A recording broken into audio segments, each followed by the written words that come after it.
हाकल छंद जब श्री अर्जन टिग जावो, रहो खरो ना बैठो आवो, सब खरे खरे निज लीजै, पुन हम दिश आवन कीजै। वाहिगुरु जी का खालसा, वाहिगुरु जी की फतेह। पतित पावन भगत वशल हाजरा हाजूर सर्ब कला भरपूर, जुगो जुग अटल, धन धन साहिब श्री गुरु ग्रंथ साहिब जी। तिन्हां दी पवित्र हजूरी अंदर नौवें पातशाह श्री गुरु तेग बहादुर जी तिन्हां दी चरण छो पावन अस्थान गुरुद्वारा श्री दुख निवारण साहिब शाम दे वेले दे सजे होए दीवाना दे विच सानू सबना नू सतगुरां ने रहमत करके बख्शिश करके अपनी पवित्र मुकद्दस हजूरी विच बैठण दा उदम बख्शिश कीता है। अमृत वेले तो सतगुरां दी पवित्र हजूरी अंदर गुरबाणी दा रस पीना कीर्तन आप समूह संगत सरवण करते आ रहे हो। समा हो चुका है लड़ीवार गुर इतिहास दी कथा विचार दा। सतगुरु जी रहमत करन बख्शिश करन भावना सहित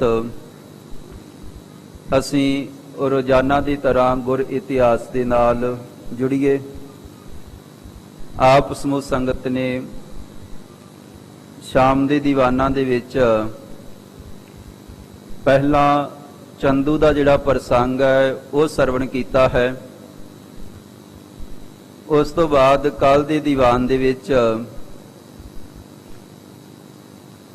धन धन साहिब श्री गुरु नानक देव जी तिन्हां दे सुपुत्र सत्कारयोग बाबा श्री चंद जी उन्हां दा प्रसंग आरंभ होया है। उन्होंने अपने पास भाई कमलिया जी जिहड़े उन्हां दी हजूरी दे विच रह के सेवा करते हैं, एक दिन उन्होंने अपने पास बुलाया ते वचन किया है। कहन लगे जाओ पातशाह धन साहिब श्री गुरु अर्जन देव जी तिन्हां दे पावन अस्थानां ते उन्हां दे कोल जाओ, क्योंकि वो हर साल साडे सत्कार वजों 500 रुपए जिहड़े हन वो भेटा दे वजों भेजदे हन। पर इस वारी जिहड़ी भेटा है वो नहीं भेजी गई। और दूसरा सानू लगता है कि उन्होंने पिछले समय के अंदर अपने सुपुत्र पातशाह गुरु हरगोबिंद साहब जी का विआह किया है और रजेवे हन, इस करके इस बारी भेटा नहीं आई। तो अपने प्यारे सेवक भाई कमलिया जी ने वचन किया है कि तुसी पातशाह गुरु अर्जन देव जी के पास जाओ और उन्होंने ये नहीं कहना कि 500 रुपया दिओ भेटा दे वजों नहीं। इस वारी असी उन्हां दे पासों 1000 भेटा लवांगे, 1000 रुपए, क्योंकि एक तां इस वारी भेटा नहीं आई तो दूसरा वचन ये उन्होंने अपने सुपुत्र का विआह किया है। और नाल 1000 रुपया ते एक घोड़ा चंचल तेज चतुर ये तुसी लैके आओ। भाई कमलिया जी नूं सत्कारयोग धन गुरु नानक साहब जी के सुपुत्र बाबा श्री चंद जी ने ये वचन कहे हैं। बड़े प्रेम सहित समझा के बाबा कमलिया जी नूं पातशाह गुरु अर्जन देव जी के कोल भेजिया गया है। ਆਓ ਇਥੋਂ ਤੱਕ ਜਿਹੜਾ ਪ੍ਰਸੰਗ ਹੈ ਉਹ ਆਪ ਜੀ ਨੇ ਪਿਛਲੇ ਦੀਵਾਨਾਂ ਦੇ ਵਿੱਚ ਸਰਵਣ ਕੀਤਾ ਹੈ। ਸਤਿਗੁਰੂ ਜੀ ਰਹਿਮਤ ਕਰਨ ਭਾਵਨਾ ਸਹਿਤ ਅਗਲੇਰਾ ਜਿਹੜਾ ਪ੍ਰਸੰਗ ਹੈ ਉਸ ਦੀ ਆਰੰਭਤਾ ਕਰੀਏ। ਕਥਾ ਵਿਚਾਰ ਦੀ ਆਰੰਭਤਾ ਤੋਂ ਪਹਿਲਾਂ ਸਾਰੇ ਇੱਕ ਵਾਰੀ ਆਪਣੀ ਰਸਨਾ ਨੂੰ ਪਵਿੱਤਰ ਕਰਦੇ ਹੋਏ ਫਤਿਹ ਬੁਲਾਓ ਜੀ। ਵਾਹਿਗੁਰੂ ਜੀ ਕਾ ਖਾਲਸਾ ਵਾਹਿਗੁਰੂ ਜੀ ਕੀ ਫਤਿਹ। ਹਾਕਲ ਛੰਦ ਜਬ ਸ਼੍ਰੀ ਅਰਜਨ ਟਿਗ ਜਾਵੋ। ਵਚਨ ਕੀਤਾ ਹੈ, हे ਭਾਈ ਕਮਲਿਆ ਜੀ, ਜਦੋਂ ਤੁਸੀਂ ਪਾਤਸ਼ਾਹ ਗੁਰੂ ਅਰਜਨ ਦੇਵ ਜੀ ਦੇ ਚਰਨਾਂ ਦੇ ਵਿੱਚ ਪਹੁੰਚੋਗੇ, ਰਹੋ ਖਰੋ ਨਾ ਬੈਠੋ ਆਵੋ। ਔਰ ਇੱਕ ਵੱਖਰਾ ਜਿਹਾ ਵਚਨ ਕੀਤਾ ਹੈ ਕਿ ਤੁਸੀਂ ਉਹਨਾਂ ਦੇ ਕੋਲ ਜਾ ਕੇ ਬੈਠਣਾ ਨਹੀਂ। ਇੱਕ ਹਦਾਇਤ ਕੀਤੀ ਹੈ ਕਿ ਤੁਸੀਂ ਉੱਥੇ ਬਹੁਤਾ ਸਮਾਂ ਰਹਿਣਾ ਨਹੀਂ, ਉਹਨਾਂ ਦੇ ਕੋਲ ਜਾਣਾ ਹੈ ਤੇ ਖੜੇ ਹੋ ਕੇ ਵਚਨ ਕਰਨਾ ਹੈ। ਉੱਥੇ ਨਾ ਤਾਂ ਰਹਿਣਾ ਹੈ, ਟਿਕਣਾ ਹੈ ਤੇ ਨਾ ਹੀ ਧਰਤੀ ਤੇ ਬੈਠਣਾ ਹੈ। ਇਹ ਬਾਬਾ ਸ਼੍ਰੀ ਚੰਦ ਜੀ ਨੇ ਆਪਣੇ ਸੇਵਕ ਨੂੰ ਵਚਨ ਕਹਿਆ ਹੈ। ਸਭ ਖਰੇ ਖਰੇ ਨਿਜ ਲੀਜੈ। ਔਰ ਜਿਹੜੀ ਅਸੀਂ ਤੁਹਾਨੂੰ ਭੇਟਾ ਕਹੀ ਹੈ ਇਹ ਤੁਸੀਂ ਖੜਿਆਂ ਖੜਿਆਂ ਹੀ ਪ੍ਰਾਪਤ ਕਰਨੀ ਹੈ, ਬੈਠਣਾ ਨਹੀਂ। ਭਾਵੇਂ ਕੋਈ ਆਖੇ ਵੀ ਤੁਹਾਨੂੰ ਬੈਠ ਜਾਵੋ, ਬੈਠਣਾ ਨਹੀਂ ਹੈ। ਇਹ ਖਾਸ ਤਰ੍ਹਾਂ ਦੀ ਹਦਾਇਤ ਕੀਤੀ ਗਈ ਹੈ। ਪੁਨ ਹਮ ਦਿਸ਼ ਆਵਨ ਕੀਜੈ। ਔਰ ਖੜੇ ਖੜੇ ਭੇਟਾ ਲੈ ਕੇ ਤੇ ਫਿਰ ਤੁਸੀਂ ਵਾਪਸ ਇੱਥੇ ਸਾਡੇ ਕੋਲ ਆ ਜਾਣਾ ਹੈ।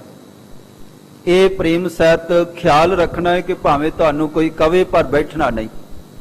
ਇੰਜ ਕਹਿ ਲਓ ਕਿ ਇਹਦਾ ਭਾਵ ਇਹ ਹੋਏਗਾ ਕਿ ਉੱਥੇ ਨਿਵਾਸ ਨਹੀਂ ਕਰਨਾ, ਰਾਤ ਨਹੀਂ ਰਹਿਣਾ, ਬਹੁਤੀ ਦੇਰ ਨਹੀਂ ਲਾਉਣੀ। ਜਿਸ ਤਰ੍ਹਾਂ ਅਸੀਂ ਕਈ ਵਾਰੀ ਆਮ ਹੀ ਸ਼ਬਦ ਵਰਤ ਲੈਂਦੇ ਕਿ ਭਾਈ ਨਹੀਂ ਬੈਠਣ ਦਾ ਸਮਾਂ ਨਹੀਂ, ਬਹਿਣਾ ਨਹੀਂ ਹੈ, ਸਮਾਂ ਲੱਗ ਜਾਏਗਾ। ਖੜਿਆਂ ਖੜਿਆਂ ਹੀ ਬਸ ਚਲੇ ਜਾਣਾ ਹੈ, ਬਸ ਫਹਿਮ ਨਹੀਂ ਹੈ। ਇਸ ਤਰ੍ਹਾਂ ਦਾ ਵਚਨ ਜਿਹੜਾ ਹੈ ਆਪਣੇ ਸੇਵਕ ਨੂੰ ਕਹਿ ਕੇ ਭੇਜਿਆ ਹੈ। ਰਹੋ ਤਿੰਨ ਟਿਗ ਤਾਵਤ ਠਾਂਡੇ। ਔਰ ਕਹਿਣ ਲੱਗੇ ਕਿ ਭਾਈ ਜਿੰਨਾ ਚਿਰ ਉੱਥੇ ਰਹਿਣਾ ਹੈ, ਪਾਤਸ਼ਾਹ ਗੁਰੂ ਅਰਜਨ ਦੇਵ ਜੀ ਜਦੋਂ ਤੱਕ ਤੁਹਾਨੂੰ ਭੇਟਾ ਦੇਣਗੇ, ਗਿਣਨਗੇ, ਲਿਆਉਣਗੇ, ਉਹਨਾਂ ਚਿਰ ਤੁਸੀਂ ਉਹਨਾਂ ਦੇ ਕੋਲ ਬਸ ਖੜਿਆ ਰਹਿਣਾ ਹੈ। ਮੈਂ ਜਾਵਤ ਦੇ ਤਨ ਕਾਢੇ। ਔਰ ਕਹਿਣ ਲੱਗੇ ਕਿ ਭਾਈ ਭਾਵੇਂ ਤੁਹਾਨੂੰ ਕੁਝ ਵੀ ਕਿਹਾ ਜਾਵੇ, ਬਹੁਤਾ ਸਮਾਂ ਨਹੀਂ ਲਾਉਣਾ, ਉੱਥੇ ਨਿਵਾਸ ਨਹੀਂ ਕਰਨਾ ਤੇ ਇਸੇ ਤਰ੍ਹਾਂ ਉਹ ਜਿਹੜੀ ਭੇਟਾ ਜਿੰਨੀ ਤੁਹਾਨੂੰ ਕਹੀ ਗਈ ਹੈ, ਇਹ ਭੇਟਾ ਇਹ ਵਚਨ ਕਰਨਾ ਹੈ ਸਖਤੀ ਦੇ ਨਾਲ। ਇਹ ਭੇਟਾ ਲੈ ਕੇ ਆਉਣੀ ਸਖਤੀ ਦੇ ਨਾਲ। ਇਸ ਢੰਗ ਦੇ ਨਾਲ ਤੁਸੀਂ ਇੱਥੇ ਪਹੁੰਚਣਾ ਹੈ। ਜਬ ਦੇਹ ਉਪਾਇਨ ਸਾਰੀ। ਔਰ ਫਿਰ ਵਚਨ ਕੀਤਾ ਗਿਆ ਹੈ, ਜਬ ਦੇਹ ਉਪਾਇਨ ਸਾਰੀ। ਕਹਿਣ ਲੱਗੇ ਗਰੀਬ ਨਿਵਾਜ,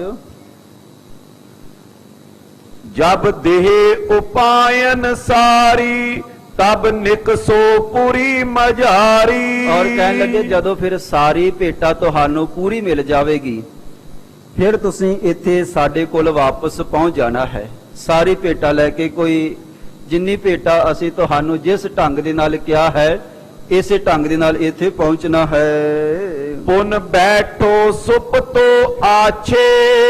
ਔਰ ਦੂਸਰਾ ਵਚਨ ਇਹ ਕੀਤਾ ਹੈ, ਜੇ ਤੁਹਾਨੂੰ ਆਰਾਮ ਦੀ ਲੋੜ ਹੋਏਗੀ, ਅਗਰ ਤੁਸੀਂ ਵਿਸਰਾਮ ਕਰਨਾ ਹੋਏਗਾ, ਬੈਠਣਾ ਹੋਏਗਾ, ਤੇ ਇੱਥੇ ਸਾਡੇ ਕੋਲ ਜਦੋਂ ਵਾਪਸ ਆ ਜਾਵੋਗੇ ਉਦੋਂ ਬੈਠ ਜਾਣਾ, ਉੱਥੇ ਨਹੀਂ ਬੈਠਣਾ। ਇਹ ਬਾਬਾ ਸ਼੍ਰੀ ਚੰਦ ਜੀ ਨੇ ਵਚਨ ਕੀਤਾ ਹੈ। ਇਤੇ ਆਵੋ ਜਿਮ ਚਿਤ ਬਾਂਛੇ। ਔਰ ਕਹਿਣ ਲੱਗੇ ਇੱਥੇ ਜਿੰਨਾ ਚਿਰ ਤੁਸੀਂ ਕਹੋਗੇ, ਜਿੰਨਾ ਚਿਰ ਤੁਹਾਡੀ ਇੱਛਾ ਹੋਏਗੀ, ਉਨਾ ਚਿਰ ਇੱਥੇ ਬੈਠ ਕੇ ਆਰਾਮ ਕਰ ਲੈਣਾ, ਚਾਹੇ ਕਿਸੇ ਵੀ ਢੰਗ ਦੇ ਨਾਲ। ਪਰ ਧਿਆਨ ਰੱਖਣਾ ਭਾਈ ਕਮਲਿਆ ਜੀ, ਉੱਥੇ ਨਹੀਂ ਬੈਠਣਾ, ਉੱਥੇ ਆਰਾਮ ਨਹੀਂ ਕਰਨਾ। ਇਹ ਸਾਡੇ ਵੱਲੋਂ ਖਾਸ ਹਦਾਇਤ ਹੈ। ਸੁਨ ਆਇਸ ਕੋ ਸਿਰ ਧਾਰਾ। ਔਰ ਭਾਈ ਕਮਲਿਆ ਜੀ ਨੇ ਜਦੋਂ ਪਾਤਸ਼ਾਹ ਗੁਰੂ ਨਾਨਕ ਸਾਹਿਬ ਜੀ ਦੇ ਸੁਪੁੱਤਰ ਦੇ ਇਹ ਬਚਨ ਸੁਣੇ ਤੇ ਉਸੇ ਵੇਲੇ ਆਪਣੇ ਮਸਤਕ ਤੇ ਇਹ ਬਚਨ ਮੰਨ ਲਏ ਹਨ, ਸੀਸ ਝੁਕਾ ਦਿੱਤਾ ਹੈ। ਕਰ ਬੰਧਨ ਪੰਥ ਪਧਾਰਾ। ਔਰ ਉਸੇ ਵੇਲੇ ਇਜਾਜ਼ਤ ਲੈ ਕੇ ਬਾਬਾ ਸ਼੍ਰੀ ਚੰਦ ਜੀ ਦੇ ਚਰਨਾਂ ਦੇ ਵਿੱਚ ਬੰਦਨਾ ਕਰਦਾ ਹੋਇਆ ਇਹ ਜਿਹੜਾ ਪਿਆਰਾ ਸਿੱਖ ਹੈ ਇਹ ਪਾਤਸ਼ਾਹ ਗੁਰੂ ਅਰਜਨ ਦੇਵ ਜੀ ਦੇ ਵੱਲ ਚੱਲ ਪਿਆ ਹੈ। ਚਲ ਸਨੇ ਸਨੇ ਪੁਰ ਆਵਾ। ਹੌਲੀ ਹੌਲੀ ਚੱਲਦਾ ਚੱਲਦਾ ਪ੍ਰੇਮ ਸਹਿਤ ਇਹ ਪਾਤਸ਼ਾਹ ਗੁਰੂ ਅਰਜਨ ਦੇਵ ਜੀ ਦੇ ਕੋਲ ਪਹੁੰਚਿਆ ਹੈ। ਵਿੱਚ ਪ੍ਰਵਸ਼ਿਓ ਪਿਖ ਮੁਦ ਪਾਵਾ। ਔਰ ਫਿਰ ਪਤਾ ਕੀਤਾ ਹੈ ਕਿ ਗਰੀਬਾਂ ਨਿਵਾਜ ਕਿੱਥੇ ਹਨ, ਔਰ ਸੇਵਕਾਂ ਦੇ ਕੋਲੋਂ ਪੁੱਛ ਕੇ ਤੇ ਜਾ ਕੇ ਗਰੀਬ ਨਿਵਾਜ ਸਤਿਗੁਰਾਂ ਦੇ ਦੀਦਾਰ ਕੀਤੇ ਹਨ। ਸ਼੍ਰੀ ਅਰਜਨ ਥਿਤ ਜਿਸ ਥਾਨਾ। ਪਾਤਸ਼ਾਹ ਧੰਨ ਗੁਰੂ ਅਰਜਨ ਦੇਵ ਜੀ ਜਿਸ ਜਗ੍ਹਾ ਤੇ ਬੈਠ ਕੇ ਸੰਗਤਾਂ ਦੇ ਨਾਲ ਵਚਨ ਵਿਲਾਸ ਕਰ ਰਹੇ ਹਨ, ਇੱਕ ਬੜਾ ਸੁੰਦਰ ਦਰਬਾਰ ਸਜਿਆ ਹੋਇਆ ਹੈ। ਸੁਨ ਸੁਧ ਕੋ ਨਿਕਟ ਪਿਆਨਾ। ਔਰ ਇਹ ਸਾਰੀ ਸੁਧ ਦੇਣ ਵਾਸਤੇ ਕਿ ਮੈਨੂੰ ਪਾਤਸ਼ਾਹ ਧੰਨ ਗੁਰੂ ਨਾਨਕ ਸਾਹਿਬ ਜੀ ਦੇ ਸੁਪੁੱਤਰ ਨੇ ਭੇਜਿਆ ਹੈ, ਇਸ ਕਾਰਜ ਵਾਸਤੇ ਆਇਆ ਹਾਂ। ਇਹ ਸਾਰੀ ਖਬਰ ਦੇਣ ਵਾਸਤੇ ਭਾਈ ਕਮਲਿਆ ਜੀ ਪਾਤਸ਼ਾਹ ਗੁਰੂ ਅਰਜਨ ਦੇਵ ਜੀ ਦੇ ਕੋਲ ਗਏ ਹਨ। ਵਿੱਚ ਸਭਾ ਸੁਜਾਏ ਪਰਵੇਸ਼ਾ। ਔਰ ਬਹੁਤ ਵੱਡਾ ਦਰਬਾਰ ਸਜਿਆ ਹੋਇਆ ਹੈ। ਬਹੁਤ ਸਾਰੇ ਸਿੱਖ ਜਿਸ ਤਰ੍ਹਾਂ ਆਪ ਸਮੂਹ ਸੰਗਤ ਵੱਡੀ ਗਿਣਤੀ ਦੇ ਵਿੱਚ ਸਤਿਗੁਰਾਂ ਦੇ ਚਰਨਾਂ ਦੇ ਵਿੱਚ ਹਾਜ਼ਰੀ ਭਰ ਰਹੇ ਹੋ, ਇਸੇ ਤਰ੍ਹਾਂ ਪਾਤਸ਼ਾਹ ਗੁਰੂ ਅਰਜਨ ਦੇਵ ਜੀ ਦੇ ਚਰਨਾਂ ਦੇ ਵਿੱਚ ਵੀ ਬਹੁਤ ਵੱਡੀ ਗਿਣਤੀ ਦੇ ਵਿੱਚ ਸੰਗਤ ਬੈਠੀ ਹੋਈ ਹੈ। ਕਰ ਬੰਧਨ ਦੀਨ ਸੰਦੇਸ਼ਾ। ਔਰ ਪਾਤਸ਼ਾਹ ਗੁਰੂ ਅਰਜਨ ਦੇਵ ਜੀ ਦੇ ਚਰਨਾਂ ਦੇ ਵਿੱਚ ਇਹ ਸੇਵਕ ਨੇ ਜਾ ਕੇ ਪਹਿਲਾਂ ਪ੍ਰੇਮ ਸਹਿਤ ਬੰਦਨਾ ਕੀਤੀ ਹੈ। ਨਮਸਕਾਰ ਕਰਨ ਤੋਂ ਬਾਅਦ ਫਿਰ ਇਹ ਸੰਦੇਸ਼ ਦਿੱਤਾ ਹੈ ਕਿ ਮੈਨੂੰ ਬਾਬਾ ਸ਼੍ਰੀ ਚੰਦ ਵੱਲੋਂ ਭੇਜਿਆ ਗਿਆ ਹੈ, ਇਸ ਕਾਰਜ ਵਾਸਤੇ ਮੈਂ ਇੱਥੇ ਆਇਆ ਹਾਂ। ਸਾਰੀ ਖਬਰ ਪਾਤਸ਼ਾਹ ਗੁਰੂ ਅਰਜਨ ਦੇਵ ਜੀ ਦੇ ਚਰਨਾਂ ਦੇ ਵਿੱਚ ਸੁਣਾਈ ਗਈ ਹੈ। ਸ਼੍ਰੀ ਚੰਦ ਖੁਸ਼ੀ ਬੌਕੀਨੀ। ਔਰ ਕਹਿਣ ਲੱਗਾ, ਹੈ ਪਾਤਸ਼ਾਹ ਧੰਨ ਗੁਰੂ ਅਰਜਨ ਦੇਵ ਜੀਓ, ਪਾਤਸ਼ਾਹ ਧੰਨ ਗੁਰੂ ਨਾਨਕ ਸਾਹਿਬ ਜੀ ਦੇ ਸੁਪੁੱਤਰ ਤੁਹਾਡੇ ਤੇ ਬਹੁਤ ਪ੍ਰਸੰਨ ਹਨ। ਉਹਨਾਂ ਨੂੰ ਪਤਾ ਲੱਗਿਆ ਹੈ ਕਿ ਤੁਸੀਂ ਆਪਣੇ ਪੁੱਤਰ ਦਾ ਵਿਆਹ ਕੀਤਾ ਹੈ। ਉਹਨਾਂ ਦੀ ਖੁਸ਼ੀ ਦੀ ਹੱਦ ਕੋਈ ਨਹੀਂ, ਟਿਕਾਣਾ ਕੋਈ ਨਹੀਂ। ਬਹੁਤ ਪ੍ਰਸੰਨ ਹਨ ਕਿ ਤੁਸੀਂ ਗੁਰੂ ਹਰਗੋਬਿੰਦ ਸਾਹਿਬ ਜੀ ਦਾ ਵਿਆਹ ਕੀਤਾ ਹੈ। ਇਹ ਸਾਰੀ ਗੱਲ ਪਾਤਸ਼ਾਹ ਗੁਰੂ ਅਰਜਨ ਦੇਵ ਜੀ ਨੇ ਉਸ ਭਾਈ ਨੇ ਬੜੇ ਪ੍ਰੇਮ ਸਹਿਤ ਦੱਸੀ ਹੈ। ਜਹ ਭੇਟ ਆਪਨੀ ਲੀਨੀ। ਔਰ हे ਪਾਤਸ਼ਾਹ, ਅੱਗੇ ਤੁਸੀਂ ਹਰ ਸਾਲ ਬਾਬਾ ਸ਼੍ਰੀ ਚੰਦ ਜੀ ਦੇ ਸਤਿਕਾਰ ਵਜੋਂ ਇਥੋਂ 500 ਰੁਪਇਆ ਭੇਟਾ ਦੇ ਵਿੱਚ ਦਿੰਦੇ ਸੀਗੇ, ਪਰ ਇਸ ਵਾਰੀ ਭੇਟਾ ਗਈ ਨਹੀਂ ਹੈ।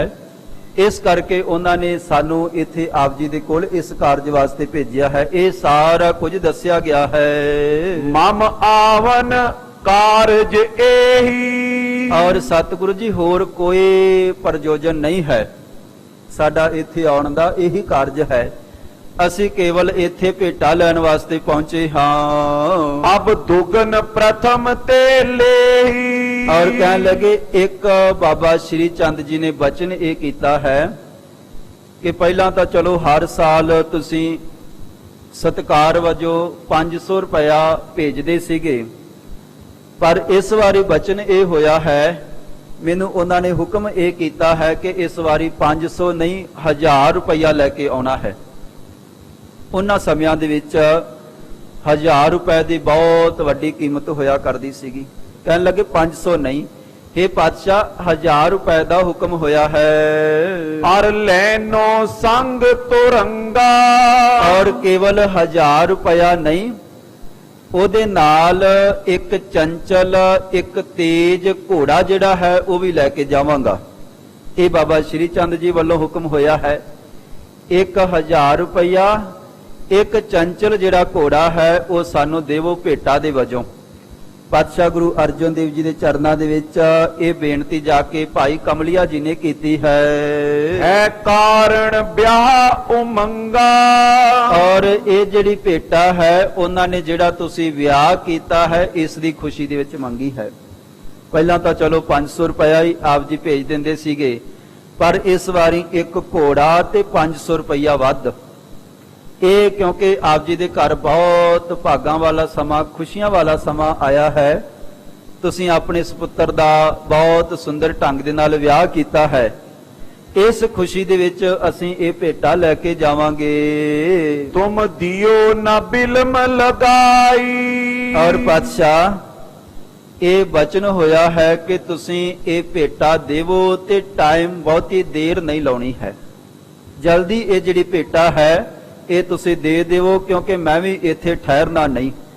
ਮੈਨੂੰ ਬਚਨ ਹੋਇਆ ਹੈ ਕਿ ਉੱਥੇ ਰੁਕਣਾ ਨਹੀਂ, ਇਸ ਕਰਕੇ ਇਹ ਭੇਟਾ ਦੇ ਕੇ ਮੈਨੂੰ ਵਿਦਾ ਕਰੋ ਜੀ। इस कारण ते इम गाई। ਔਰ ਕਹਿਣ ਲੱਗੇ ਇਸ ਤਰੀਕੇ ਨਾਲ, हे ਪਾਤਸ਼ਾਹ ਗੁਰੂ ਅਰਜਨ ਦੇਵ ਜੀ, ਤੁਹਾਡੇ ਚਰਨਾਂ ਦੇ ਵਿੱਚੋਂ ਭੇਟਾ ਲੈ ਕੇ ਤੇ ਮੈਂ ਵਾਪਸ ਚਲਿਆ ਜਾਵਾਂਗਾ।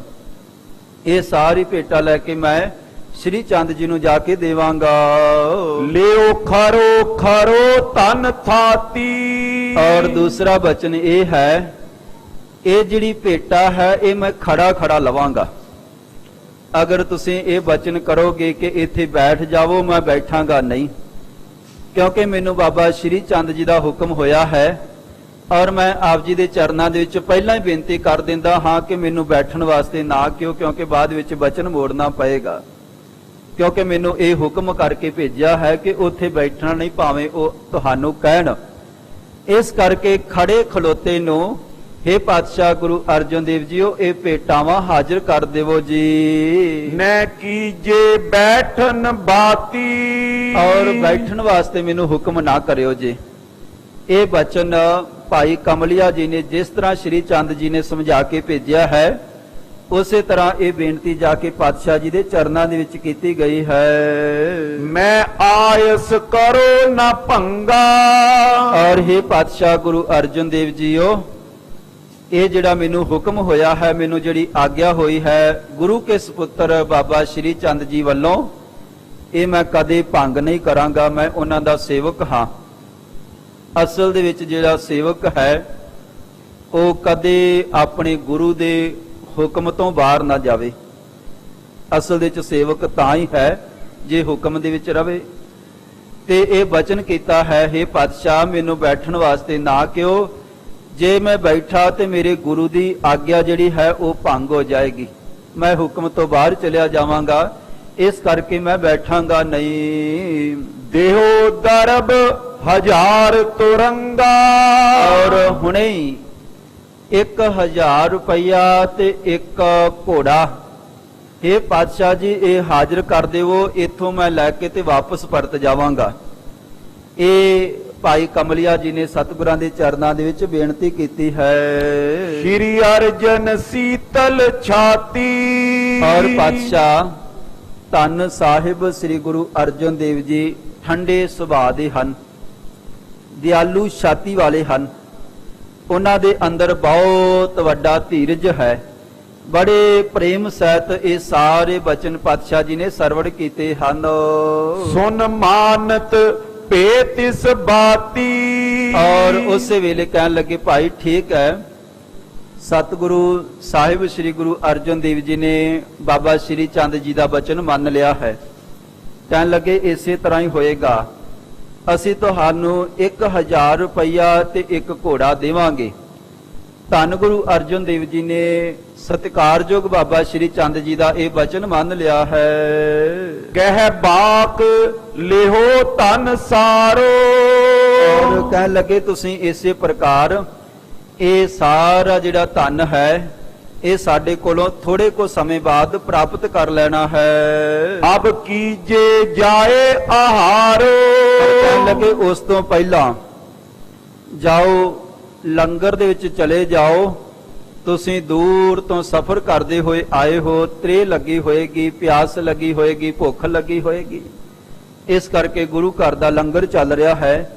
ਜਾਓ ਭਾਈ ਕਮਲਿਆ ਜੀ, ਜਾ ਕੇ ਲੰਗਰ ਦੇ ਵਿੱਚੋਂ ਕੁਝ ਛਕ ਆਓ, ਪ੍ਰਸ਼ਾਦਾ ਛਕ ਆਓ। ਇਹ ਬਚਨ ਪਾਤਸ਼ਾਹ ਧੰਨ ਗੁਰੂ ਅਰਜਨ ਦੇਵ ਜੀ ਦੇ ਵੱਲੋਂ ਉਸ ਭਾਈ ਜੀ ਨੂੰ ਕੀਤਾ ਗਿਆ ਹੈ। श्री नानक नंद बिलंदे। ਔਰ ਕਹਿਣ ਲੱਗੇ ਪਾਤਸ਼ਾਹ ਧੰਨ ਗੁਰੂ ਨਾਨਕ ਸਾਹਿਬ ਜੀ ਦੇ ਜਿਹੜੇ ਸੁਪੁੱਤਰ ਹਨ ਉਹ ਆਪਣੇ ਆਨੰਦ ਦੇ ਵਿੱਚ, ਮਸਤੀ ਦੇ ਵਿੱਚ ਰਹਿੰਦੇ ਹਨ। ਉਹ ਬੰਦਗੀ ਕਰਦੇ ਹਨ, ਜਿਸ ਤਰ੍ਹਾਂ ਮਨ ਭਾਉਂਦਾ ਹੈ ਉੱਥੇ ਜਾਂਦੇ ਹਨ, ਆਨੰਦ ਦੇ ਵਿੱਚ ਰਹਿ ਰਹੇ ਹਨ। नित पूजनीय सुख कंदे। ਔਰ ਕਹਿਣ ਲੱਗੇ ਆਪਣੇ ਸੇਵਕਾਂ ਨੂੰ ਸੁਖ ਦੇ ਰਹੇ ਹਨ। ਔਰ ਸਾਡੇ ਵਾਸਤੇ ਉਹ ਸਤਿਕਾਰਯੋਗ ਹਨ, ਸਾਡੇ ਵਾਸਤੇ, ਕਿਉਂਕਿ ਧੰਨ ਗੁਰੂ ਨਾਨਕ ਸਾਹਿਬ ਜੀ ਦੇ ਸੁਪੁੱਤਰ ਹਨ। ਪਾਤਸ਼ਾਹ ਗੁਰੂ ਨਾਨਕ ਸਾਹਿਬ ਜੀ ਦੇ ਕੋਈ ਛੋਟੀ ਗੱਲ ਨਹੀਂ, ਇਸ ਕਰਕੇ ਬੜੇ ਹੀ ਸਤਿਕਾਰਯੋਗ ਹਨ। ਦੇਖੋ ਕਈ ਵਾਰ ਦਾਸ ਇੱਥੇ ਬੇਨਤੀ ਕਰੇਗਾ ਕਿ ਠੀਕ ਹੈ ਵਿਚਾਰਧਾਰਾ ਵੱਖਰੀ ਵੱਖਰੀ ਹੋ ਸਕਦੀ ਹੈ। ਹੁਣ ਵਿਚਾਰਧਾਰਾ ਦਾ ਜਦੋਂ ਅਸੀਂ ਬਚਨ ਕਰਦੇ ਹਾਂ, ਪੜ੍ਹਦੇ ਹਾਂ, ਵਿਚਾਰਧਾਰਾ ਗੁਰਮਤਿ ਦੇ ਸਿਧਾਂਤ ਦੇ ਮੁਤਾਬਕ ਬਾਬਾ ਸ਼੍ਰੀ ਚੰਦ ਜੀ ਦੀ ਵੱਖਰੀ ਹੈ। ਇਹ ਆਪ ਸਮੂਹ ਸੰਗਤ ਨੇ ਇਤਿਹਾਸ ਪੜ੍ਹਿਆ ਹੋਏਗਾ। ਵਿਚਾਰਧਾਰਾ ਭਾਵੇਂ ਵੱਖਰੀ ਹੈ, ਪਰ ਇਸ ਕਰਕੇ ਪਾਤਸ਼ਾਹ ਗੁਰੂ ਅਰਜਨ ਦੇਵ ਜੀ ਤੇ ਬਾਕੀ ਗੁਰੂ ਸਾਹਿਬ ਵੀ ਸਤਿਕਾਰ ਕਰਦੇ ਰਹੇ। ਇੱਕ ਤਾਂ ਧੰਨ ਗੁਰੂ ਨਾਨਕ ਸਾਹਿਬ ਜੀ ਦੀ ਸੰਤਾਨ ਹਨ, ਗੁਰੂ ਸੁਪੁੱਤਰ ਹਨ, ਤੇ ਦੂਜਾ ਉਹ ਭਗਤੀ ਕਰਦੇ ਹਨ, ਜਤੀ ਸਤੀ ਹਨ। ਇਸ ਕਰਕੇ ਸਤਿਕਾਰ ਪਾਤਸ਼ਾਹ ਜੀ ਨੇ ਕੀਤਾ ਹੈ। ਅੱਜ ਕਈ ਵਾਰ ਸਾਡੀ ਜੇ ਇੱਕ ਦੂਜੇ ਦੇ ਨਾਲ ਵਿਚਾਰਧਾਰਾ ਨਹੀਂ ਮਿਲਦੀ, ਅਸੀਂ ਡਾਂਗਾ ਸੋਟੇ ਖਿੱਚ ਲੈਂਦੇ ਹਾਂ, ਕਤਲਾਂ ਤੱਕ ਗੱਲ ਪਹੁੰਚ ਜਾਂਦੀ ਹੈ। ਸੋ ਵਿਚਾਰਧਾਰਾ ਕਈ ਵਾਰੀ ਵੱਖਰੀ ਵੱਖਰੀ ਹੋ ਸਕਦੀ ਹੈ, ਪਰ ਤਾਂ ਵੀ ਸਾਨੂੰ ਆਪਸ ਦੇ ਵਿੱਚ ਪ੍ਰੇਮ ਬਣਾ ਕੇ ਰੱਖਣਾ ਚਾਹੀਦਾ ਹੈ। ਇਹ ਸਾਨੂੰ ਗੁਰ ਇਤਿਹਾਸ ਦੇ ਵਿੱਚੋਂ ਸਿੱਖਿਆ ਪ੍ਰਾਪਤ ਹੋ ਰਹੀ ਹੈ। ਹੁਣ ਸਤਿਕਾਰ ਕਰਦੇ ਹੋਏ ਬਾਬਾ ਸ਼੍ਰੀ ਚੰਦ ਜੀ ਦੇ ਇਹ ਭੇਜੇ ਹੋਏ ਸੇਵਕ ਨੂੰ ਸਤਿਗੁਰਾਂ ਨੇ ਲੰਗਰ ਦੇ ਵਿੱਚ ਪ੍ਰਸ਼ਾਦਾ ਛਕਣ ਵਾਸਤੇ ਭੇਜਿਆ ਹੈ। ਜਿਮ ਆਗਿਆ ਦੇ ਪਠਾਈ। ਔਰ ਹੁਣ ਨਾਲ ਸਤਿਗੁਰਾਂ ਨੇ ਇੱਕ ਸੇਵਕ ਹੋਰ ਭੇਜਿਆ ਹੈ, ਆਗਿਆ ਕੀਤੀ ਹੈ ਕਿ ਭਾਈ ਜਾਓ ਲੰਗਰ ਦੇ ਵਿੱਚ ਜਾਓ ਤੇ ਪ੍ਰਸ਼ਾਦਾ ਛਕ ਕੇ ਆਓ। ਇਸ ਤਰ੍ਹਾਂ ਆਗਿਆ ਦੇ ਵਿੱਚ ਭਾਈ ਕਮਲਿਆ ਜੀ ਹੁਣ ਲੰਗਰ ਦੇ ਵਿੱਚ ਪ੍ਰਸ਼ਾਦ ਛਕਣ ਵਾਸਤੇ ਪਹੁੰਚਿਆ ਹੈ। ਹਮ ਮੇਟੇ ਨਹੀਂ ਕਦਾਈ। ਔਰ ਕਹਿਣ ਲੱਗੇ ਕਿ ਭਾਈ ਅਸੀਂ ਇਹ ਜਿਹੜੀ ਭੇਟਾ ਹੈ ਇਹ ਜ਼ਰੂਰ ਦੇਵਾਂਗੇ, ਅਸੀਂ ਇਹਦੇ ਤੋਂ ਮਨਾਹੀ ਨਹੀਂ ਕਰਦੇ, ਔਰ ਤੁਸੀਂ ਜਾਓ ਪਹਿਲਾਂ ਪ੍ਰਸ਼ਾਦ ਛਕ ਕੇ ਆਓ। ਇਸ ਤਰ੍ਹਾਂ ਬਚਨ ਉਸ ਗੁਰੂ ਕੇ ਸਿੱਖ, ਉਸ ਗੁਰੂ ਕੇ ਪਾਤਸ਼ਾਹ ਗੁਰੂ ਅਰਜਨ ਦੇਵ ਜੀ ਨੇ ਆਪਣਾ ਸਿੱਖ ਨਾਲ ਭੇਜਿਆ ਹੈ। ਬਾਬਾ ਸ਼੍ਰੀ ਚੰਦ ਜੀ ਵੱਲੋਂ ਜਿਹੜਾ ਸਿੱਖ ਭੇਜਿਆ ਗਿਆ ਸੀਗਾ ਉਹਦਾ ਬਹੁਤ ਸੁੰਦਰ ਢੰਗ ਦੇ ਨਾਲ ਸਤਿਕਾਰ ਕੀਤਾ ਗਿਆ ਹੈ। ਇਸ ਥਾਨ ਦੇਗ ਕੇ ਆਇਓ। ਔਰ ਜਿਸ ਥਾਂ ਤੇ ਦੇਗੇ ਲੈ ਰਹੇ ਸਨ, ਲੰਗਰ ਤਿਆਰ ਹੋ ਰਿਹਾ ਸੀਗਾ, ਬਹੁਤ ਸਾਰੀਆਂ ਸੰਗਤਾਂ ਪ੍ਰਸ਼ਾਦਾ ਛਕ ਰਹੀਆਂ ਹਨ। ਹੁਣ ਇਹ ਜਿਹੜਾ ਸੇਵਕ ਸੀਗਾ ਉਸ ਜਗ੍ਹਾ ਤੇ ਭਾਵ ਕੇ ਲੰਗਰ ਦੇ ਵਿੱਚ ਪਹੁੰਚਿਆ ਹੈ। ਸ਼੍ਰੀ ਗੰਗਾ ਤੇ ਵਰਤਾਵੇ। ਔਰ ਉੱਥੇ ਲੰਗਰ ਦੇ ਵਿੱਚ ਜਾ ਕੇ ਕੀ ਦੇਖਦਾ ਹੈ?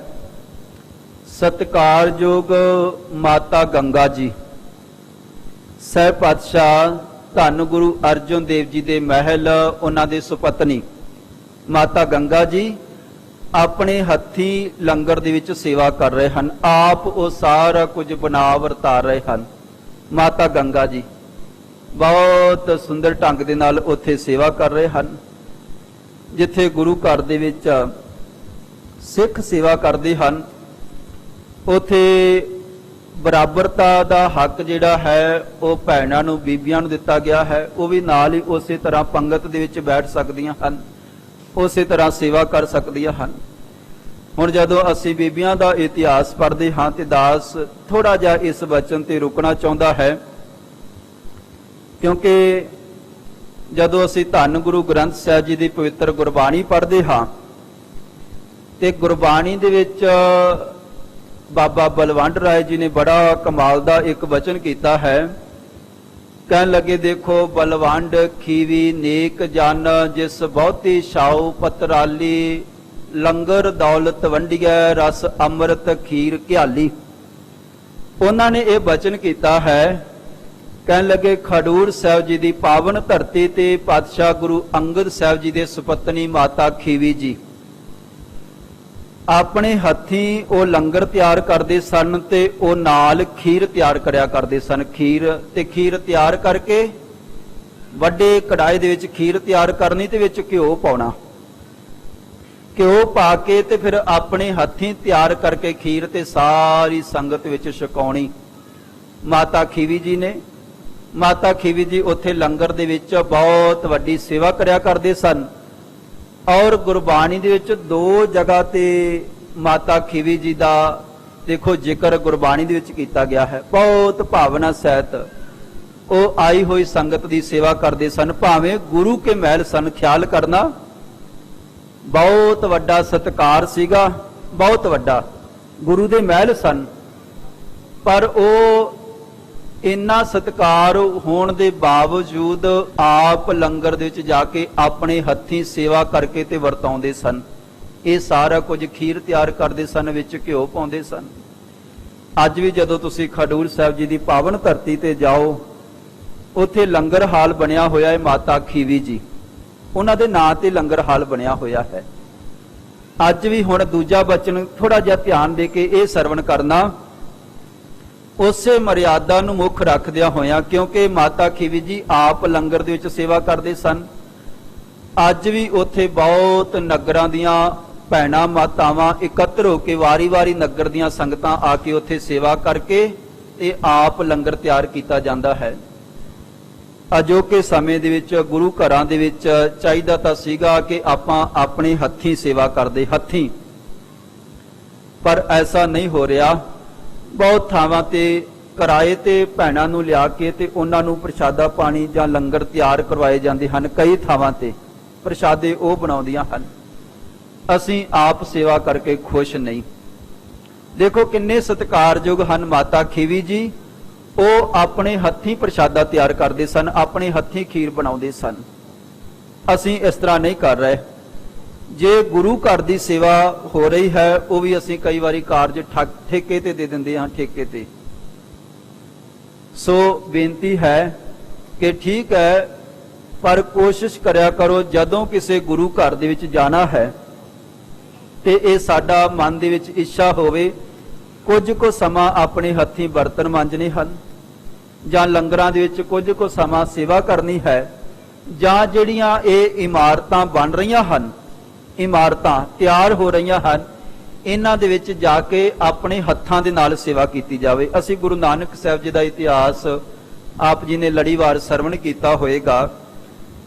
ਉਹ ਜਿੱਥੇ ਜਿੱਥੇ ਜਾਂਦੇ ਸਨ ਤੇ ਜਦੋਂ ਗੱਲ ਆਉਣੀ ਕਿ ਇੱਥੇ ਧਰਮਸ਼ਾਲਾ ਬਣਾਓ, ਉਹਨਾਂ ਨੇ ਸੰਗਤਾਂ ਨੂੰ ਕਹਿਣਾ ਕਿ ਤੁਸੀਂ ਆਪਣੇ ਹੱਥੀਂ ਧਰਮਸ਼ਾਲਾ ਤਿਆਰ ਕਰੋ।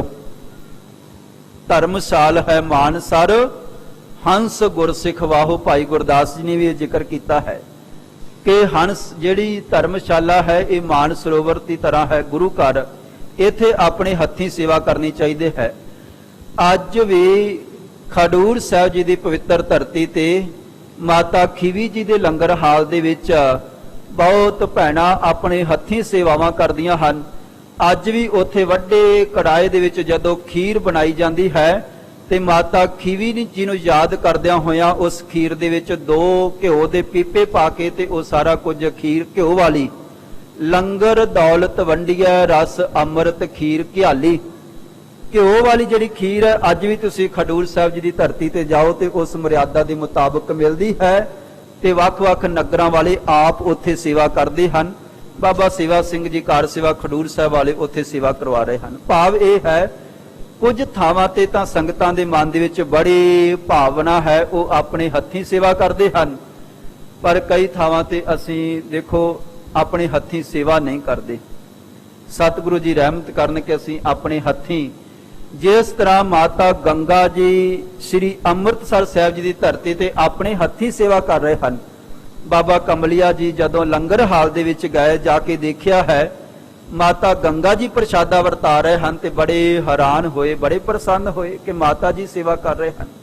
ਇਸ ਤਰ੍ਹਾਂ ਬਹੁਤ ਸਤਿਕਾਰ ਦੇ ਨਾਲ ਮਾਤਾ ਗੰਗਾ ਜੀ ਉਸ ਵੇਲੇ ਸੰਗਤਾਂ ਨੂੰ ਪ੍ਰਸ਼ਾਦਾ ਛਕਾ ਰਹੇ ਹਨ। ਬੇਗਿਣਤ ਸੰਗਤਾਂ ਛਕ ਰਹੀਆਂ ਹਨ, ਮਾਤਾ ਗੰਗਾ ਜੀ ਆਪ ਵਰਤਾ ਰਹੇ ਹਨ। ਸਿੱਖ ਸੰਗਤ ਲੈ ਸਭ ਖਾਵੇ। ਔਰ ਬਹੁਤ ਸਾਰੀ ਜਿਹੜੀ ਸੰਗਤ ਹੈ ਉਹ ਮਾਤਾ ਜੀ ਦੇ ਕੋਲੋਂ ਇਹ ਪ੍ਰਸ਼ਾਦੇ ਲੈ ਕੇ ਤੇ ਬੈਠ ਕੇ ਪੰਗਤਾਂ ਦੇ ਵਿੱਚ ਸਾਰੇ ਭਾਵਨਾ ਸਹਿਤ ਛਕ ਰਹੇ ਹਨ। ਗਨ ਦਾਸ ਕਰੇ ਬੋ ਸੇਵਾ।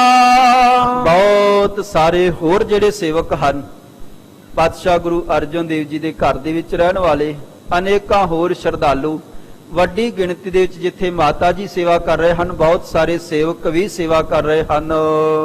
ਜੈ ਲੰਗਰ ਸ੍ਰੀ ਗੁਰਦੇਵਾ। ਔਰ ਜਿੱਥੇ ਪਾਤਸ਼ਾਹ ਜੀ ਦਾ ਬੜੀ ਭਾਵਨਾ ਦੇ ਨਾਲ ਇਹ ਲੰਗਰ ਚੱਲ ਰਿਹਾ ਹੈ, ਉੱਥੋਂ ਦਾ ਬੜਾ ਸੁੰਦਰ ਮਾਹੌਲ ਹੈ। ਪੰਗਤਾਂ ਦੇ ਵਿੱਚ ਬੈਠ ਕੇ ਸਾਰੀ ਸੰਗਤ ਪ੍ਰਸ਼ਾਦਾ ਛਕ ਰਹੀ ਹੈ। ਨਿਜ ਕਰਤੇ ਗਨ ਕੋ ਦੇਨਾ। ਔਰ ਕਹਿਣ ਲੱਗੇ ਇਸੇ ਤਰੀਕੇ ਨਾਲ ਮਾਤਾ ਜੀ ਆਪਣੇ ਕਰ ਕਮਲਾਂ ਦੇ ਨਾਲ, ਆਪਣੇ ਹੱਥਾਂ ਦੇ ਨਾਲ ਇੱਕ ਇੱਕ ਸ਼ਰਧਾਲੂ ਨੂੰ, ਸਿੱਖ ਨੂੰ ਇਹ ਪ੍ਰਸ਼ਾਦੇ ਔਰ ਬਾਕੀ ਸਾਰੀਆਂ ਵਸਤੂਆਂ ਵਰਤਾ ਰਹੇ ਹਨ। ਗਨ ਭੋਜਨ ਕਰਤੇ ਲੈਣਾ। ਔਰ ਬੇਗਿਣਤ ਜਿਹੜੀ ਸੰਗਤ ਹੈ ਉਹਨਾਂ ਦੇ ਪਾਸੋਂ ਪ੍ਰਸ਼ਾਦੇ ਲੈ ਕਰਕੇ ਤੇ ਪ੍ਰੇਮ ਸਹਿਤ ਪ੍ਰਸ਼ਾਦਾ ਛਕ ਰਹੇ ਹਨ। ਫਿਰ ਭਇਓ ਕਮਲਿਆ ਜਾਏ। ਔਰ ਉੱਥੇ ਜਾ ਕੇ ਤੇ ਬਾਬਾ ਕਮਲਿਆ ਜੀ ਵੀ ਜਾ ਕੇ ਖੜ ਗਏ। ਹੁਣ ਕਿਉਂਕਿ ਬਾਬਾ ਸ਼੍ਰੀ ਚੰਦ ਜੀ ਨੇ ਬਚਨ ਕੀਤਾ ਸੀ ਤੁਸੀਂ ਬੈਠਣਾ ਨਹੀਂ, ਹੁਣ ਉੱਥੇ ਜਾ ਕੇ ਇਹ ਖੜ ਗਏ ਹਨ। ਨੈ ਬੈਠਿਓ ਖਰੋ ਰਹਾਏ। ਔਰ ਬਹੁਤ ਸਮਾਂ ਇਹ ਬੈਠੇ ਨਹੀਂ, ਪੰਗਤਾਂ ਲੱਗੀਆਂ ਹੋਈਆਂ ਸਨ, ਸਾਰੀ ਸੰਗਤ ਆ ਕੇ ਬੈਠ ਕੇ ਪ੍ਰਸ਼ਾਦਾ ਛਕ ਕੇ ਜਾ ਰਹੀ ਹੈ, ਪਰ ਹੁਣ ਇਹ ਬੈਠੇ ਨਹੀਂ, ਕਿਉਂਕਿ ਜੇ ਬੈਠਦੇ ਹਨ ਬਾਬਾ ਸ਼੍ਰੀ ਚੰਦ ਜੀ ਵੱਲੋਂ ਜਿਹੜਾ ਹੁਕਮ ਹੈ ਉਸ ਹੁਕਮ ਤੋਂ ਬਾਹਰ ਜਾਂਦੇ ਹਨ। ਇਸ ਕਰਕੇ ਬੈਠੇ ਨਹੀਂ, ਖੜੇ ਰਹੇ ਹਨ। ਬਹੁਤ ਸਮਾਂ ਬਤੀਤ ਹੋ ਗਿਆ ਹੈ। ਕਹਿ ਮਾਈ ਦਿਓ ਆਹਾਰਾ। ਔਰ ਫਿਰ ਪ੍ਰੇਮ ਸਹਿਤ ਜਦੋਂ ਬਹੁਤ ਸਮਾਂ ਲੰਘ ਗਿਆ ਹੈ, ਕਹਿਣ ਲੱਗੇ ਹੇ ਮਾਤਾ ਮੈਨੂੰ ਵੀ ਪ੍ਰਸ਼ਾਦਾ ਛਕਾਓ, ਮੈਂ ਵੀ ਪ੍ਰਸ਼ਾਦਾ ਛਕਣਾ ਹੈ।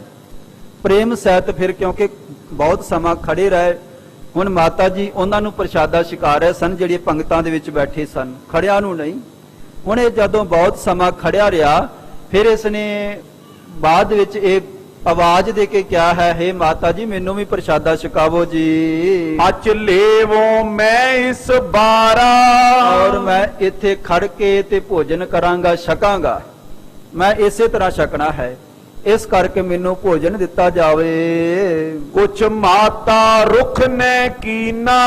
ਔਰ ਬਹੁਤ ਸਮਾਂ ਫਿਰ ਭਾਵੇਂ ਇਹ ਭਾਈ ਕਮਲਿਆ ਜੀ ਵਾਰ-ਵਾਰ ਬੇਨਤੀ ਕਰ ਰਿਹਾ ਹੈ, ਪਰ ਮਾਤਾ ਜੀ ਨੇ ਇਹਨਾਂ ਵੱਲ ਰੁਖ ਨਹੀਂ ਕੀਤਾ, ਇਹਨਾਂ ਵੱਲ ਦੇਖਿਆ ਅਣਦੇਖਿਆ ਕਰ ਦਿੱਤਾ।